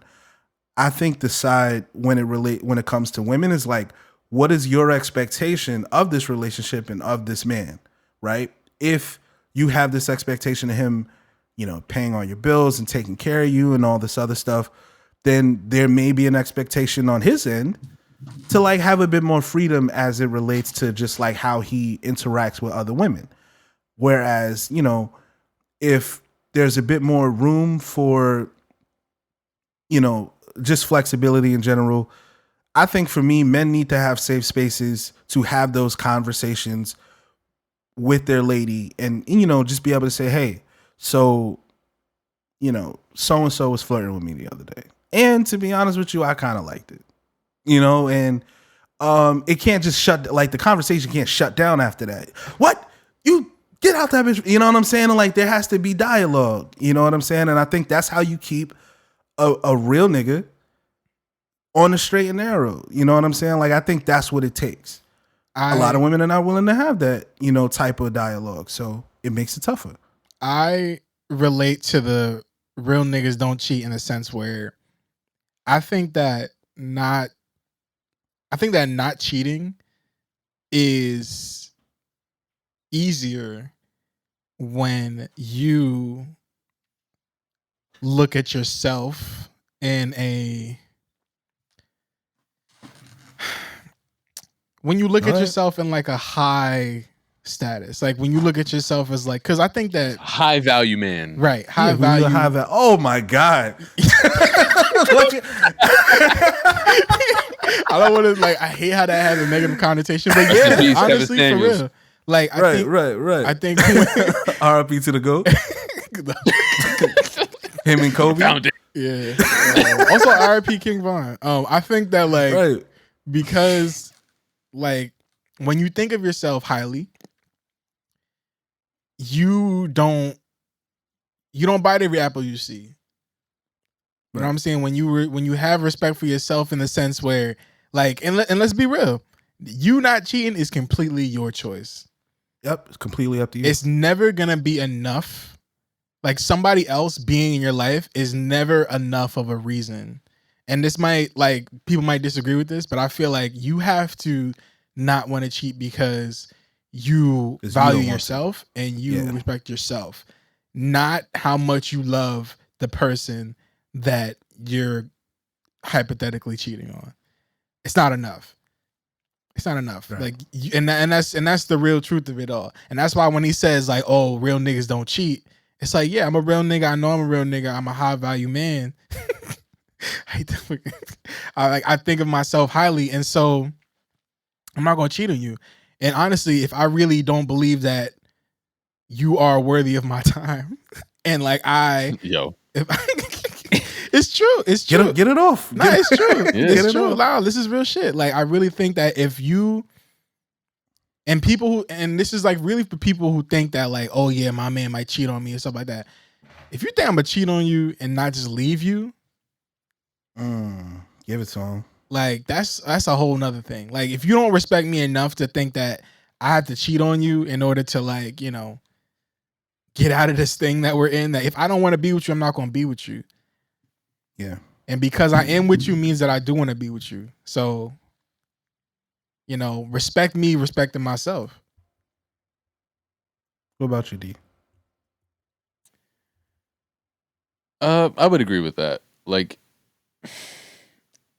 It takes a really ballsy man to cheat, because you have to kind of be willing to throw it all away. And given how the seriousness of your relationship, I live with my girl. If I'm fucking if I am willing to cheat, that's me being willing to be able to throw literally the life that we have together, this the apartment, everything that we own together, everything that we built together, just completely throw it away. Stakes is high, man. And that's not just to say that I need that's not to say that how's the way to say this? You wouldn't survive without her or anything like that. It's just that's not to say that I wouldn't survive without her, but that would be to say that me with the woman that I am right now, I put myself in this position with her, not only because I feel we work well together, we look nice together, we're beautiful together, we'd have beautiful kids, but because I feel she makes me a better person, and I feel I also do the same for her. We support each other in our dreams. We always have each other back. If I wanted to drop the day job that I have right now and just focus on just doing video and just starting all over with that, she'd be totally down to support me. And if she dropped her job just so she could focus on her artwork and stuff like that, I would 100% support her. And it's just that support and that, just having that extra push on your back that I feel we both need. And I feel I am a better man because of her. And if I were to throw that away, that's me being willing to to be lesser of a man. T, clear out. Clear out. Make room. Yeah, go ahead, bro. Go ahead, ISO. Talk that shit, bro. No, but that's it. Like, you know, me cheating on her would not only hurt her, like I'm hurting myself if I do that as well.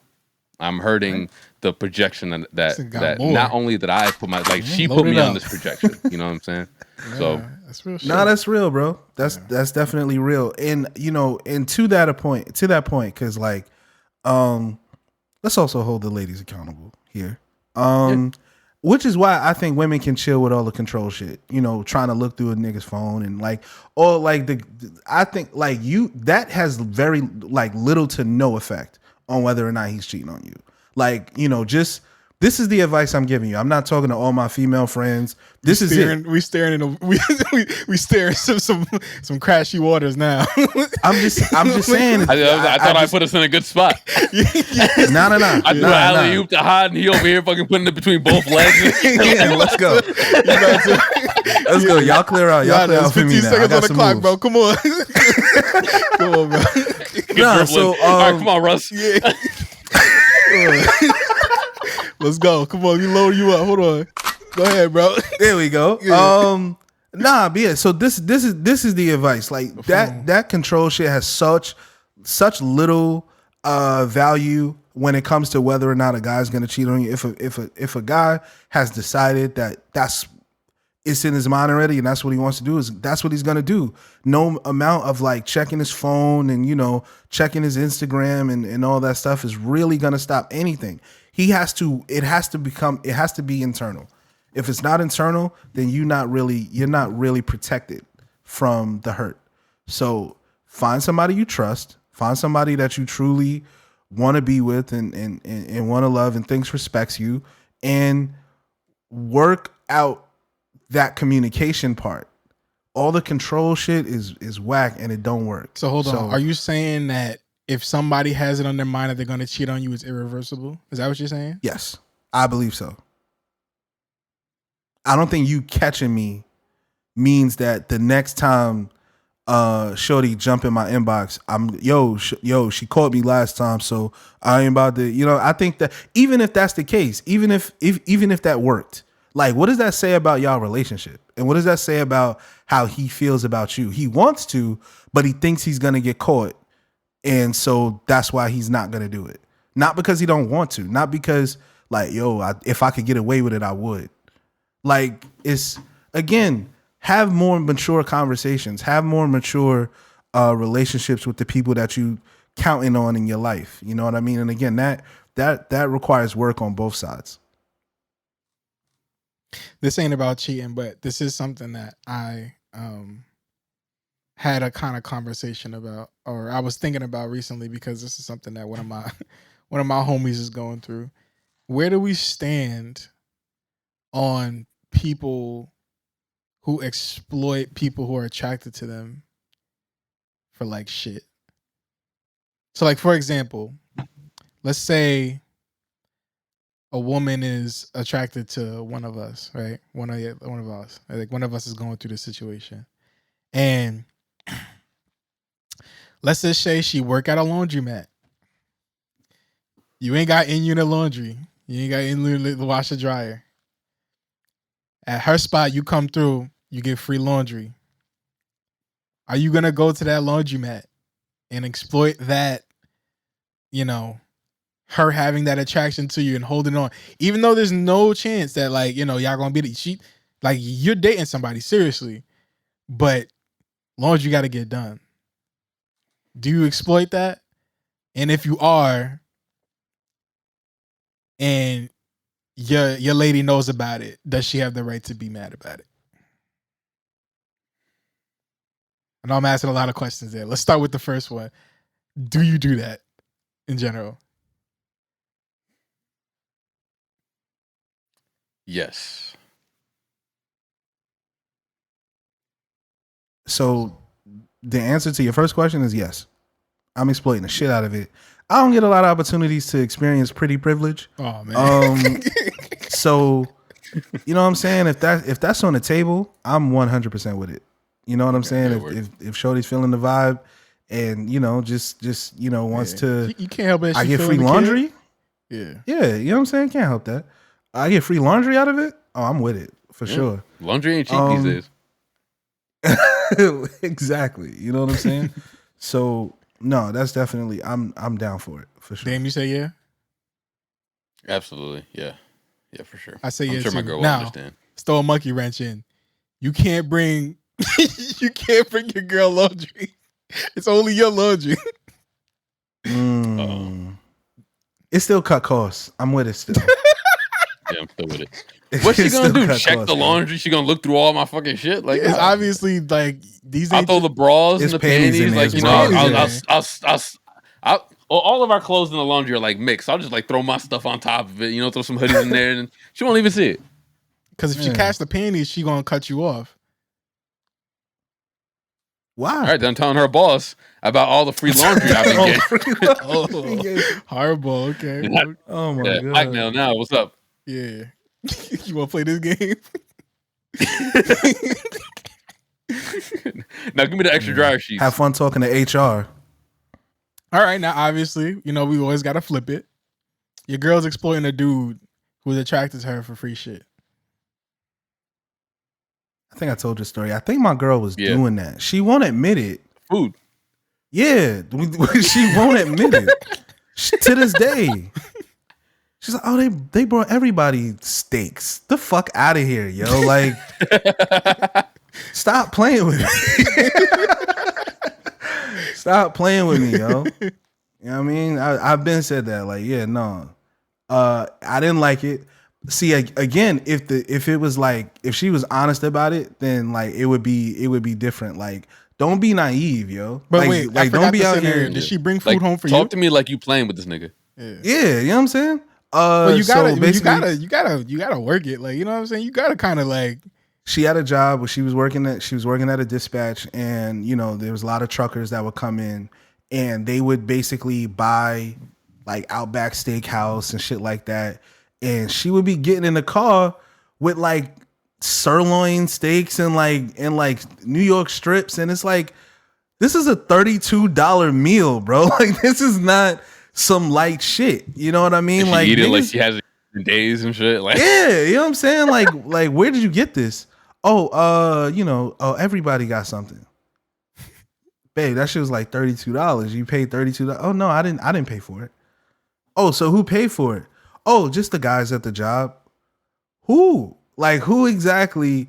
And then it's like, oh no, they bought everybody. Like, yo, bro, nobody is buying 13 niggas steaks from Outback Steakhouse, bro. It's just not realistic. You know what I'm saying? And again, she just thinks like, what if she comes home with that extra steak? That's what I'm about to say. What if she brought home? Oh, I always, because she don't eat a lot. I always ate the food. Like, for sure. Like, that was my lunch too. What are you mad about, bro? You getting the food. Yeah. I just wanted the communication again. I wouldn't. I wouldn't be mad if you just told me. This happen again. Exactly. And again, like I said, my lady is she's a very sweet, kind soul, bro. She don't realize like when niggas is macking on her. Like, honestly. But that shit dangerous too. But you know what I'm saying? Like, you gotta be more aware. That's what I like about my girl. My girl mean as fuck. I love that shit. she my girl not is with an it at asshole. all. Yeah. Yeah, I guess that's the pros of being with a girl who got a mean streak. Mean. Yeah. No, my girl's just mean. It's not a mean streak. There was a video. She got a nice streak sometimes. Yeah. She just mean. The streak is the niceness, nigga. Yeah. You got to catch her on a kind day. That's it. Did y'all see the thing was like, oh yeah, I like my man mean. I don't like him to talk to nobody. It's like, sis, that man is autistic. What the fuck?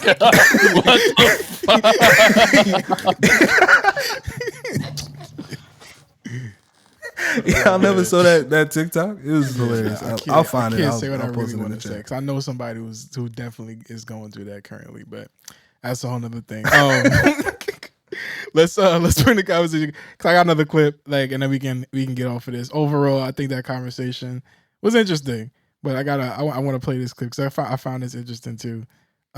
Just because this shit just sounds so fucking funny, bro. Shout out Jeezy for real, but I started this clip. But the reason I know that you're guarded is because when I was in high school, I only dated drug dealers. Oh, really? Oh my God, that's where I was. I lived in South Central LA. That's what it was. Wow. I would have never thought that. Really? Nah. Oh, really? This nigga, man. I'm telling you how that nigga talks just like you, bro. He does. Oh, really? It's bad. He's using my moves, man. That's crazy. Yeah, it took your whole flow. I love you. Shout out to both of them, man. Like I think two people who two healing souls. Some bull deserve to talk about it, especially black people, man. Like it's good to like hear them like really share an experience and talk about it. Especially two icons, man, like that. We don't see that too often. This is the right way to do it. But to promote your album?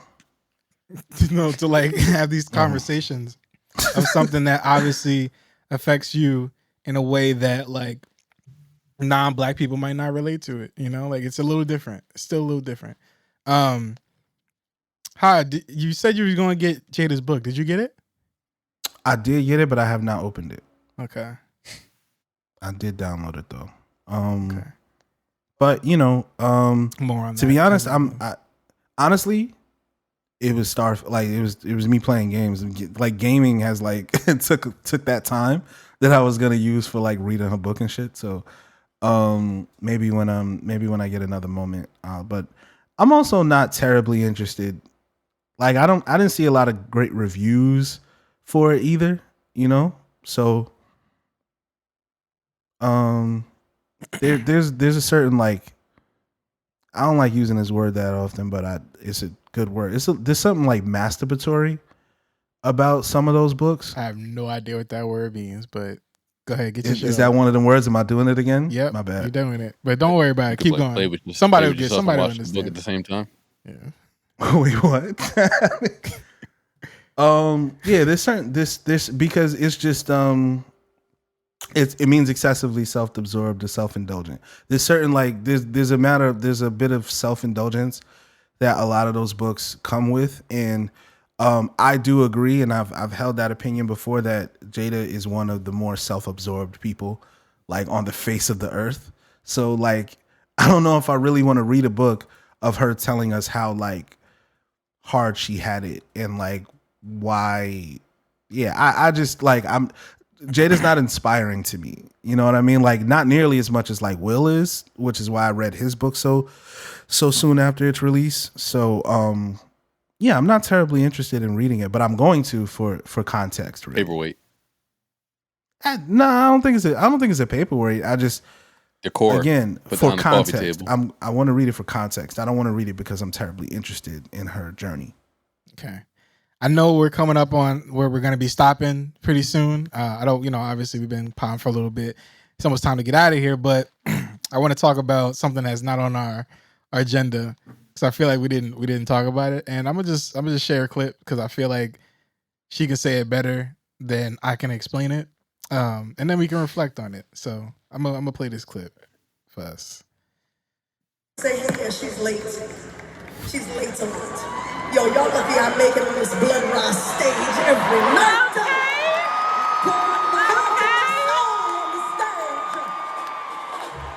But I don't do it because they let me do it. I do it because I stand here in the name of God and I do it.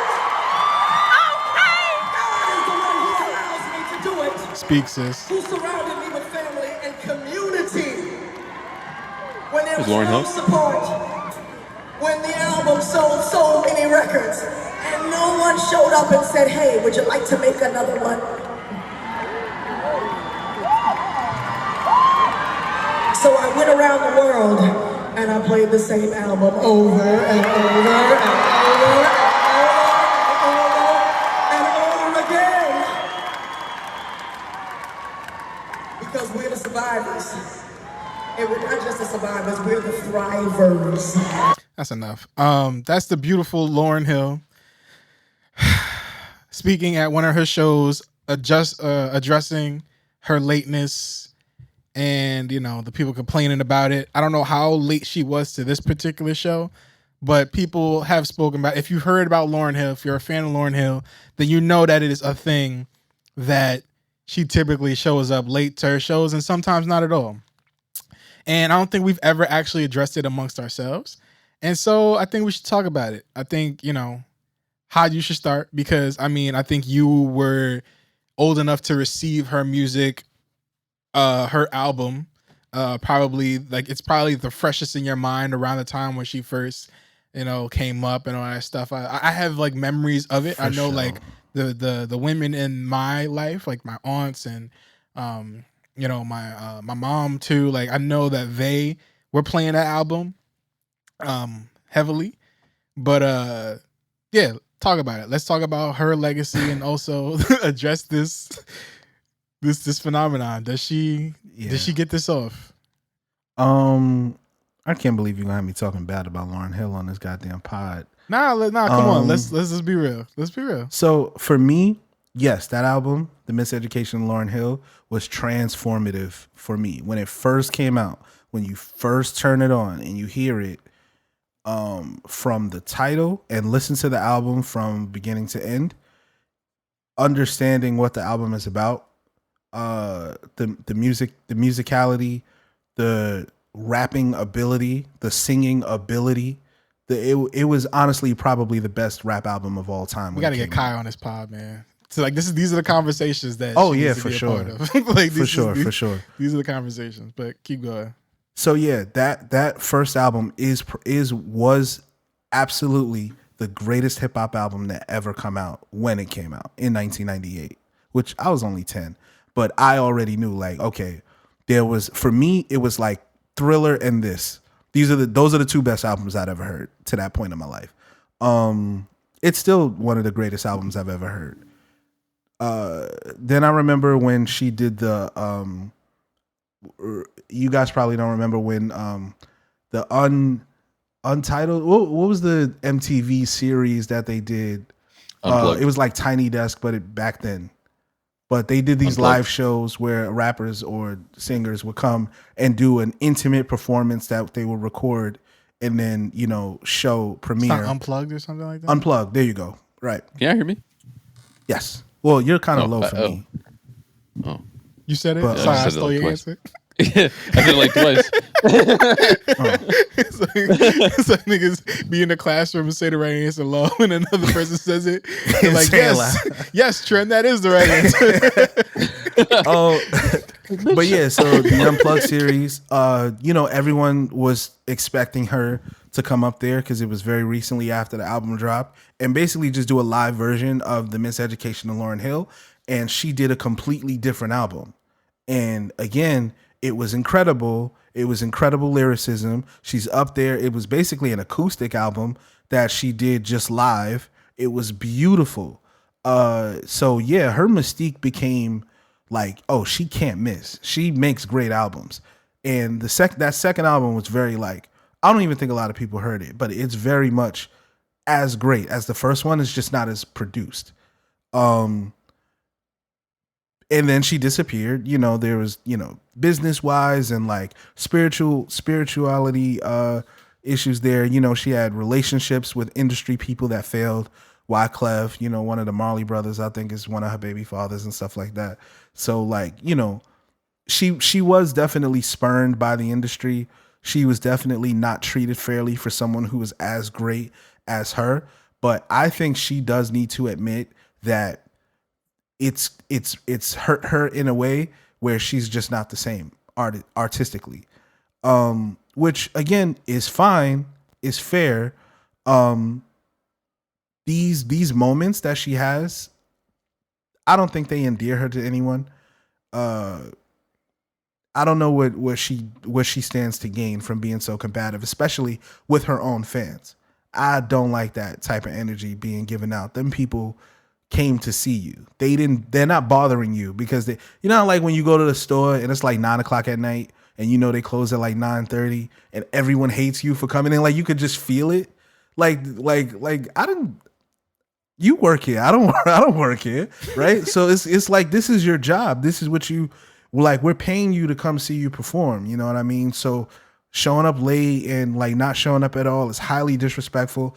The fact that she's still running the same scam essentially like this many years later after having such good press, being on Nas's album, doing the Hip Hop 50 and all this other stuff, it's just disheartening, man. And you know, more stories came out about how a lot of the musicians that helped her on the album, producers, were not paid.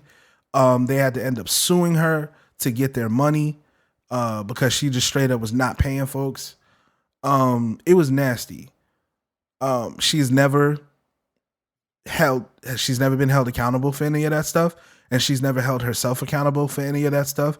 And I think you are a fool if you go see a Lauryn Hill show in 2023. You asking for your money to get stolen. You know, that's why I am not mad at it. Because everybody should know the story. Yeah. Everybody should know what to expect. Like, this is the experience. If you paying, like, people was like, yeah, yo, I paid, like, I had airfare, I paid for a hotel, and she didn't even show up. I'm like, nigga, well, like, in my mind, I'm like, shame on you. Shame on you. It's definitely different than when you went to go see, like, Playboy Cardi. Right. And he pulled that shit. Exactly. Right. Right. With Lauryn Hill, I have gone, not a Lauryn Hill show, but she did headline Rock the Bells one of those years that I was there, and she was also late, like 2 hours, maybe 3 hours late. And yeah, so like, but that's the thing, like, I don't know, man. I feel like if like T said, if you go to a Lauryn Hill show, you have to know, like, if it's just Lauryn Hill, you can take your time. Yeah. You know, go grab something to eat, get some, you know, smoke a little big. Hopefully you're at a venue with a bar, and if they're still playing music, you can still kind of, you know, you can still get busy, you can still mingle, do your thing out there. I understand. Like, you have to, like, when you go see a Lauryn Hill show, not have anything else to do the next day. Schedule that ahead. Like you're scheduling like a doctor's appointment or some shit, like a call on a sick day or something. It might as well be. Yeah. Like, you plan ahead. You got to know the stories at this point. For it, we all got friends who flake. we all got friends who like will be like, "Yo, bro, I'm about to come through." I bet. Hours pass, he ain't nothing. Mm-hmm.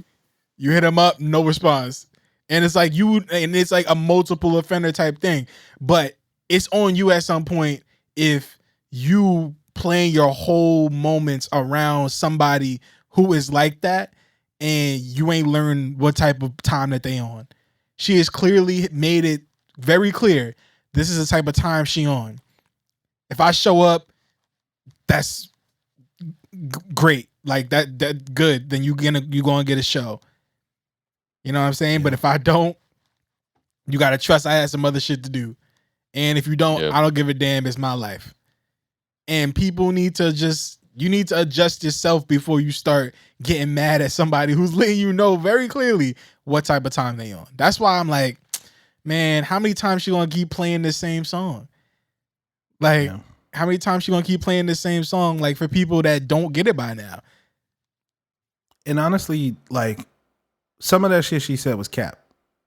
Nobody asked her to make another album. Yeah, no, she made that. I didn't believe that.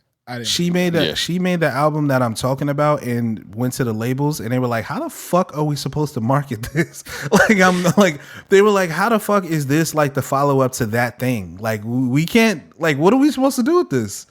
You know, and she, again, I respect her for bowing out. Just like, no, this is what I got. And if y'all don't like it, then fuck it, you know?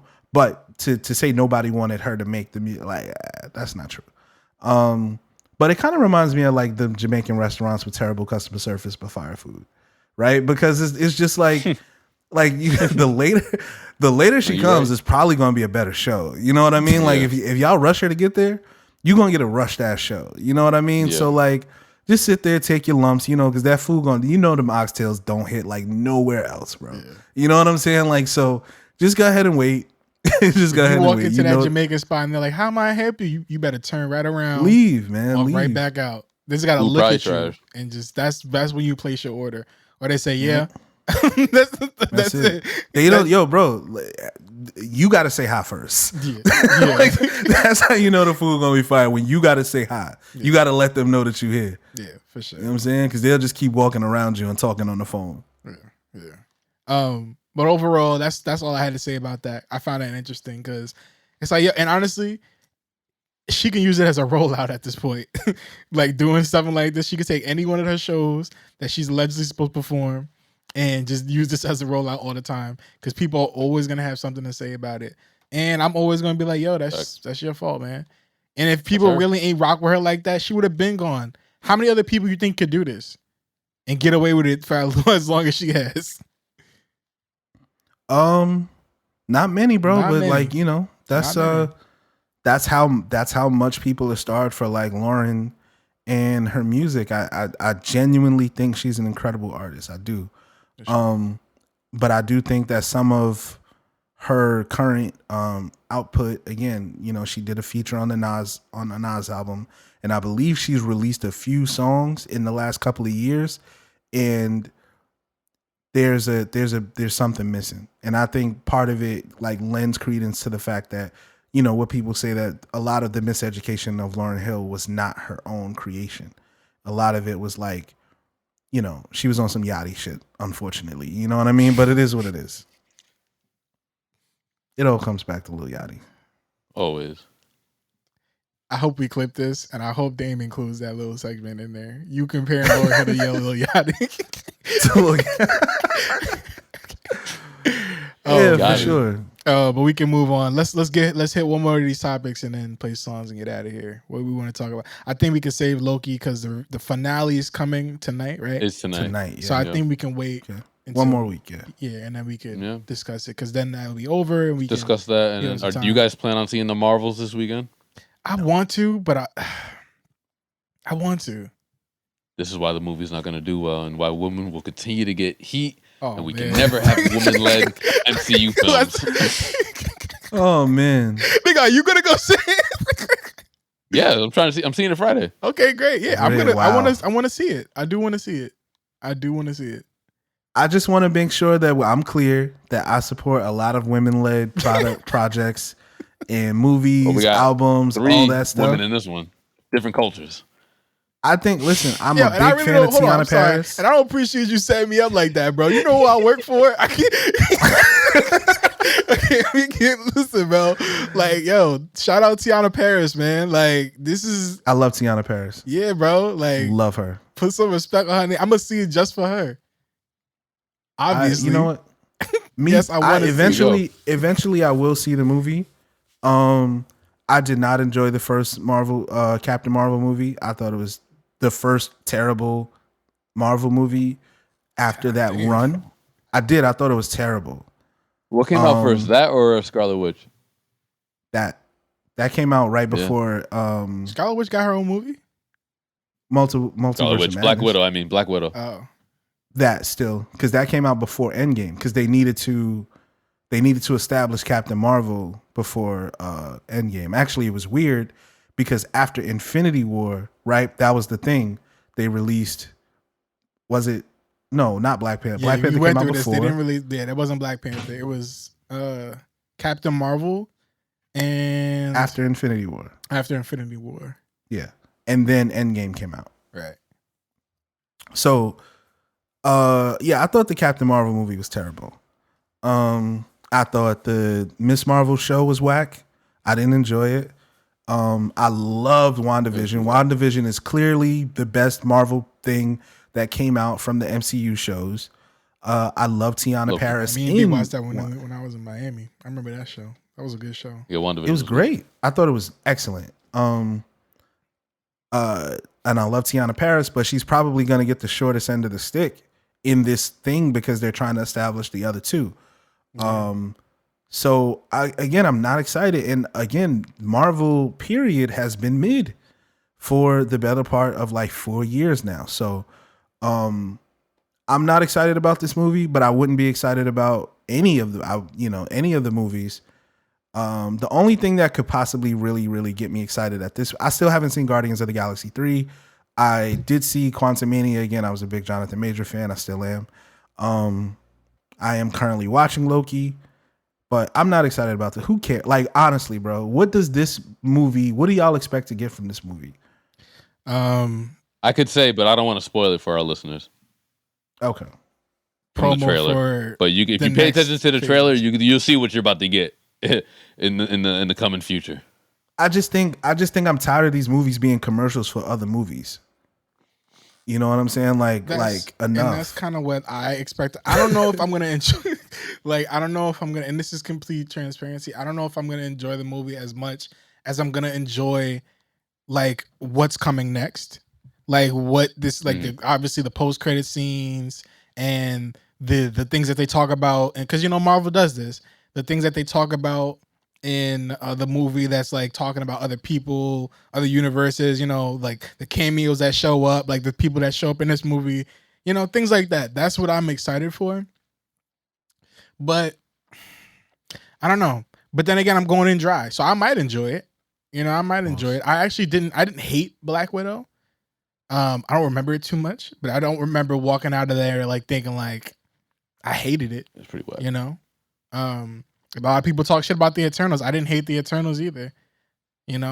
Especially the ending and the post credit scene of it feeling like one of the only Marvel movies besides the big ones that ended off on a damn shit got real and they basically failed. It felt like one of those movies, and I'm like, that's good. This is real. It felt like a comic book movie. Where it's the hero doesn't always save the day. And that's what I liked about that. But that's another thing. Overall, I will probably see the movie. And shout out to all people involved. I'm excited to see how that plays out, and more to come. I've been enjoying Loki.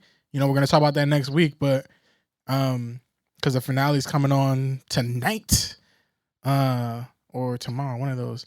But I'm excited to for us to keep the ball rolling, man. Because the way that Loki been going, it seems like they definitely getting the ball rolling. Oh, and I'm not sure if you guys saw this, but Blade, which apparently they are still making, is slated to be rated R. Woo! So, looking forward to that. I genuinely don't think that movie is coming out with Mahershala Ali. I genuinely don't think it's going to come out in the same form that... It's going to be Damson Idris? I think they're going to make a change with the lead because I think he's going to walk away from the project. They haven't even started shooting. They announced that movie 3 years ago. I just, again, they need to take a break. The MCU, well, hopefully he's used this time to kind of mentally prep himself for the role and be able to really get into what they're about to and maybe even share some of his own ideas that he might have, and really get into it. I'm hoping because it's taken so long that it might be one of the best Marvel movies that we see. That's what I'm going to give them. I'm going to give them that benefit of the doubt. That's what I'm hoping or expecting from it. So, but how did you talk about it? Are you going to go see it? Did we talk about that? I will see it when I see it. Not in a rush. Again, I didn't see Guardians 3. Okay. I'm not in a rush to watch these Marvel movies anymore. I don't think that they're good. That's fair. I'll see you when I see you. All right. Word, man. Real quick shout out to Bruce Willis. I actually heard that he's not doing well. I heard that he is really? Basically non-vocal. He has really bad dementia. And damn. Pretty much it seems like his acting career is over. Which is, sad because he's given us a lot of great movies, great classics, and absolute legend.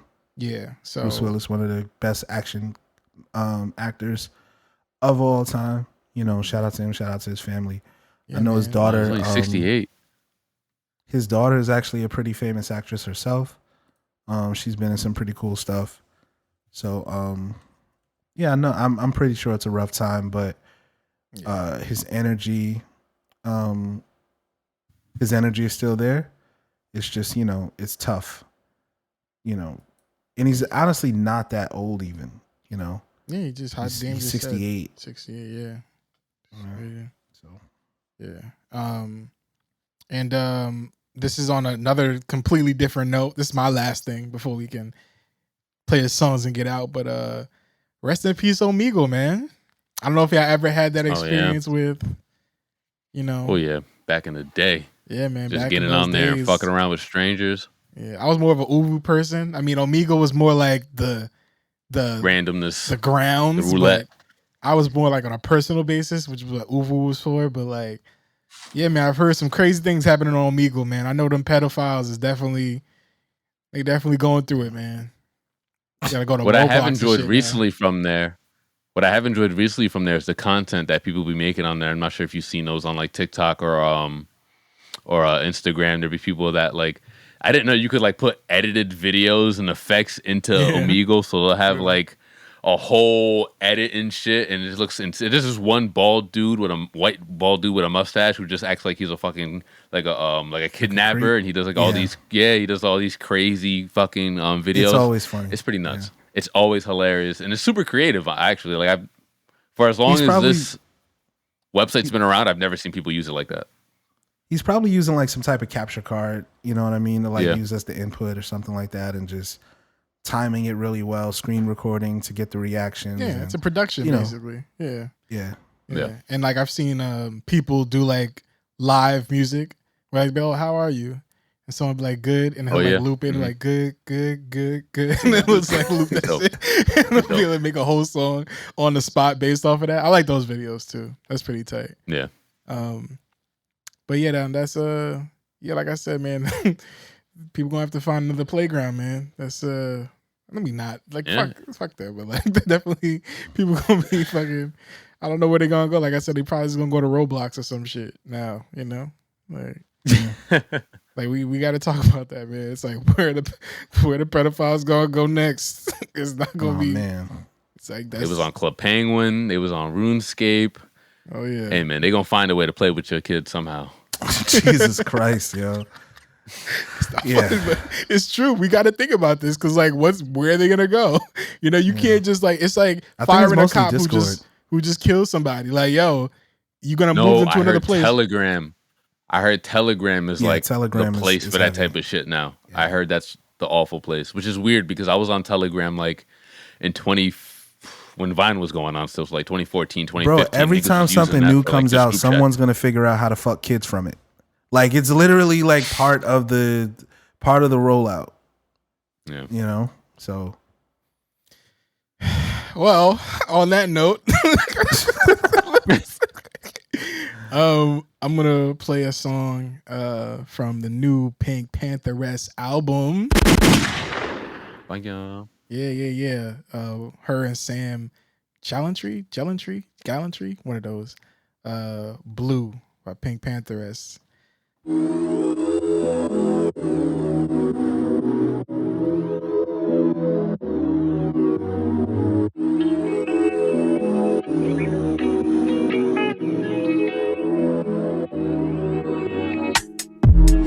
base my life on looks that I saw you give. Now, if you change your mind, I'll buy the same everything. And the aches and it pains how I fear of missing out. I belong in your company. Why'd you have those doubts? No. How many times do I dream of reaching out? I guess you'll never know. I'm not hanging with ya. I'm not hanging with ya. I'm not hanging with ya. I guess you never know. I'm not hanging with ya. I'm not hanging with ya. I'm not hanging with ya. Same old you, the same old me. Except you're everything I can't be. Except I get wondering eyes. It looks much better in the side of your street. I'll always change because you want me to. The same old you, the same old me. Except you're everything I can't be. Why you didn't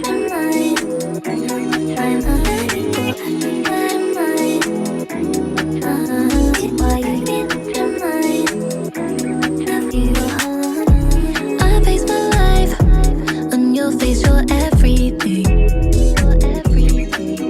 Nah, I realize I can't be you anymore. Think of you anymore. Hang with you anymore. I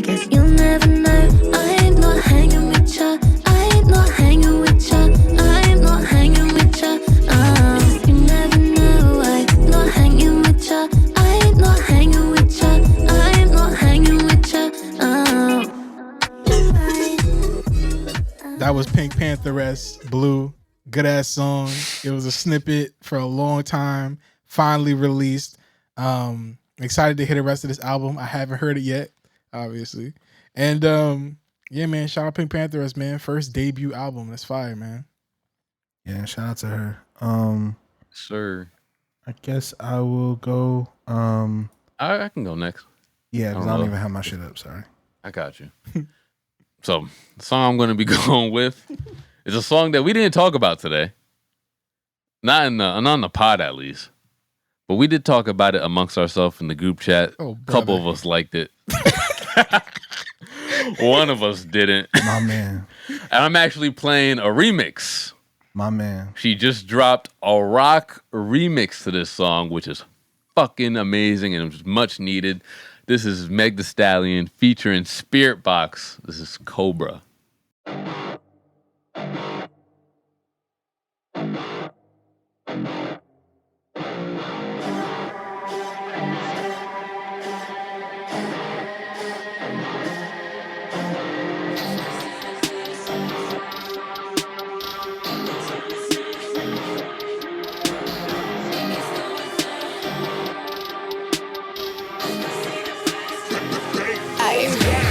Breaking down and I had the whole world watching. But the worst part is really who watched me. Every night I cried, I almost died, and nobody close tried to stop me. Long as everybody getting paid, right? Everything will be okay, right? I'm winning, so nobody tripping. Bet if I ever fall off, everybody gon' miss. At night, I'm sitting in the dark room thinking, probably why I always end up drinking. Yes, I'm very depressed. How can somebody so blessed wanna slip they wrist?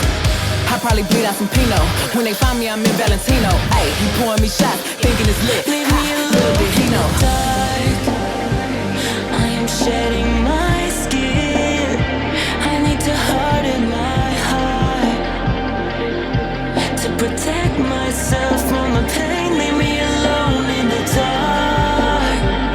I am shedding my skin. I need to harden my heart to protect myself, but the pain remains within. Damn, I got problems. Never thought a like me would ever hit rock bottom. Man, I miss my parents, way too anxious. Always cancel my plans. Pulled up, caught him cheating, getting his up in the same spot I'm sleeping. Lord, give me a break. I don't know how much more I know you been worried about me telling people that's not me. Honestly, it kinda feel like you plotting, watching. Why is you speaking on me at my lowest when you acted like you ain't know? I was tripping, going crazy, and they low key hating, so they ain't gon' say.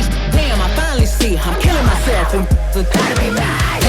Depressed, I'm about to stress it. Yeah, peanuts round his neck, but this ain't domestic. Ay, think it's going down.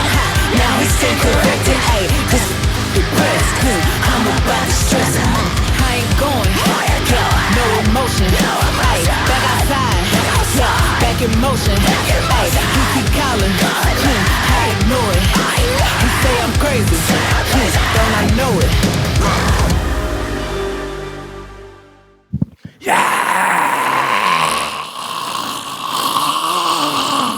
She should be shaking ass. She should be, bro. She really should be. She really needs to stop that shit, man. Yeah, that who was cares Cobra, about like how rough your life has been the last few years, bro? It's tough. Meg Thee Stallion, Spiritbox. It's not why I go to Meg Thee Stallion, remix. man. It's not what I go. Could to. not be. How often do you go to Meg Thee Stallion? Period. Did you even hear the last album? I did not the. I actually told her I didn't like the last album, but the album before that was fire. The one that had the album before she got shot. Yeah, the thing before. You just want her to come back from getting shot and start shaking. Absolutely, the shit that she loves. I want her. But that's what everybody had a problem with the first time when she started shaking ass after she got shot. Who had a problem with it? I didn't have a problem. Who's we? Who's like everybody? Too soon. Yeah, who's everybody? She got shot. Get your ass down. Who's everybody? Who's everybody? I didn't have a problem with that. Go back to the shit that you love. Anyway, great song by Meg. I like both versions. I think both beats are fire. I think do she like the killed first it one better, but this rock one seemed a little bit more appropriate for the song. Honestly, I think she killed it. I loved it, and I understand. Like now, listening to it a few times, I understand the "this pussy depressed" line. And I brought this up to T, like. Niggas definitely had some depressed pussy before, bro. Like, you know what I'm saying? Like, you know when you hitting some depressed pussy. You know what I'm saying? It's definitely like a real thing. Come on, bro. No. Come on, bro. So you play your song, bro. We gotta get out of here. We talking about. I don't ever. We not ended on depressed pussy. No. All right, cool. So my song, I'm taking it to Queens. You know what I'm saying? Shout out Stargiela. Shout out 40. Shout out Southside. This song is called. What's this song called? Timelapse by Focus the Truth featuring Stargiela. Queens in the building. Yo.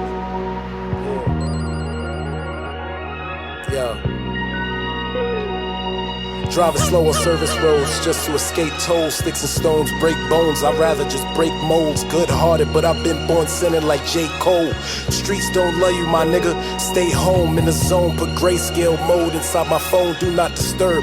Do best work when left alone. This is gold like I patent the cure for the common cold. God with me against all odds. Never froze when I'm writing from the heart. Feel that shit in your soul if you listen close enough. Lessons can get exposed. World is blind, but the one-eyed man tells where to go.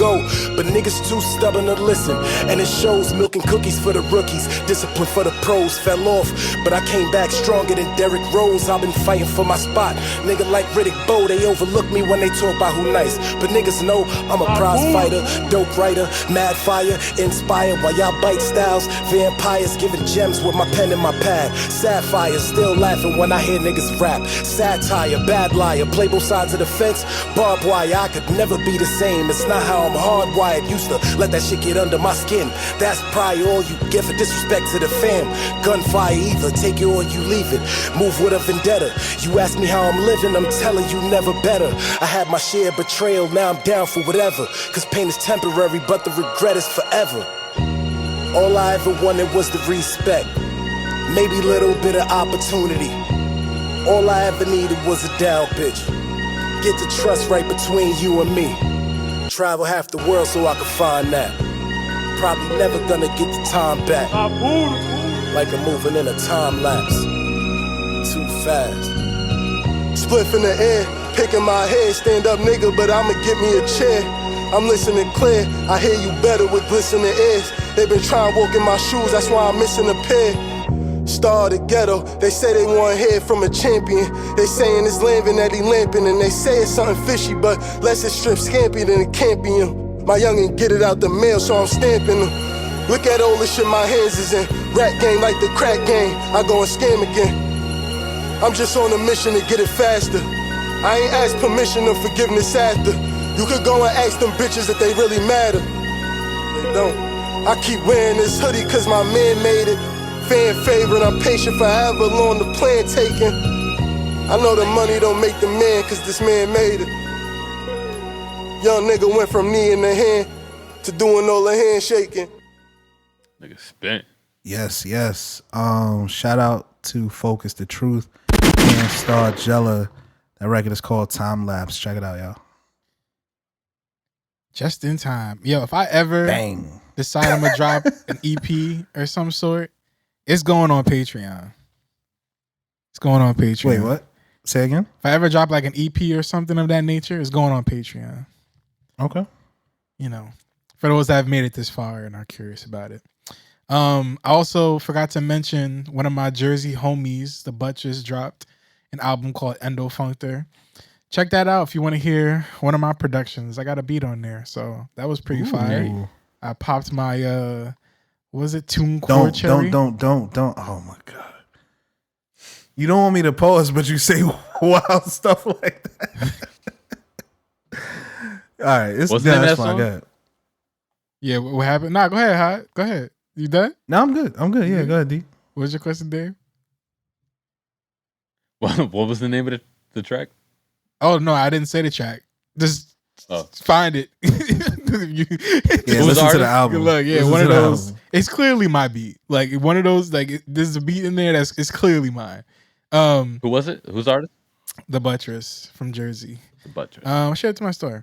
But I know her. Yeah, shout out to her, and you know, hopefully more things will come from this, and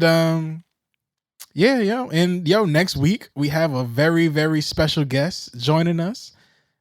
So stay tuned for that. It's gonna be a pretty, really, really, really fun time. And yeah, man, keep vibing with us. I'm at Trendollars, at Gabo _ in the building, and Call Me Hot is here and gave us his best content. Thank you for showing up, man. I appreciate you, bro. And hope you feel better soon, y'all, man. Yeah, I needed this. I needed this. You know, honestly, man, I needed honestly to get out of my head a little bit. So I appreciate this time with y'all. No doubt, man. We appreciate you, man. If you want to rock a Patreon a random day, just let us know. Yeah, oh yeah, bro. Always, you know, Patreon is always there because we are Patreon. Patreon.com/ because we are podcast. Subscribe, rock with us. More stuff to come. And yeah, man, stay tuned. We'll be back next week. Like I said, special guest coming real soon. Follow the clips, like the clicks, engage with us. Yeah, I've been doing great so far. You know, we doing good numbers, and we appreciate y'all, man. Also, shout out Madison McFerrin, man. Like, come on, man. Love. Yeah, showing love. We appreciate that. Much love, Madison. Yeah. Favorite toxic Scorpio queen. It's Scorpio season, man. We out here. So, anyway, we love y'all. We'll catch y'all next week. Be safe out here, and happy almost Thanksgiving. We gotta come up with something to do for Thanksgiving. Since we probably gonna be off the following week. So yeah. So next Thursday, sure. Yeah, the production stuff. We ain't gotta talk about that. But we love y'all. We'll talk to y'all soon. Y'all not gonna say bye? Peace, y'all. We get gunshots. Yeah, about to say, man, you can't be too. You gotta bring the guns out.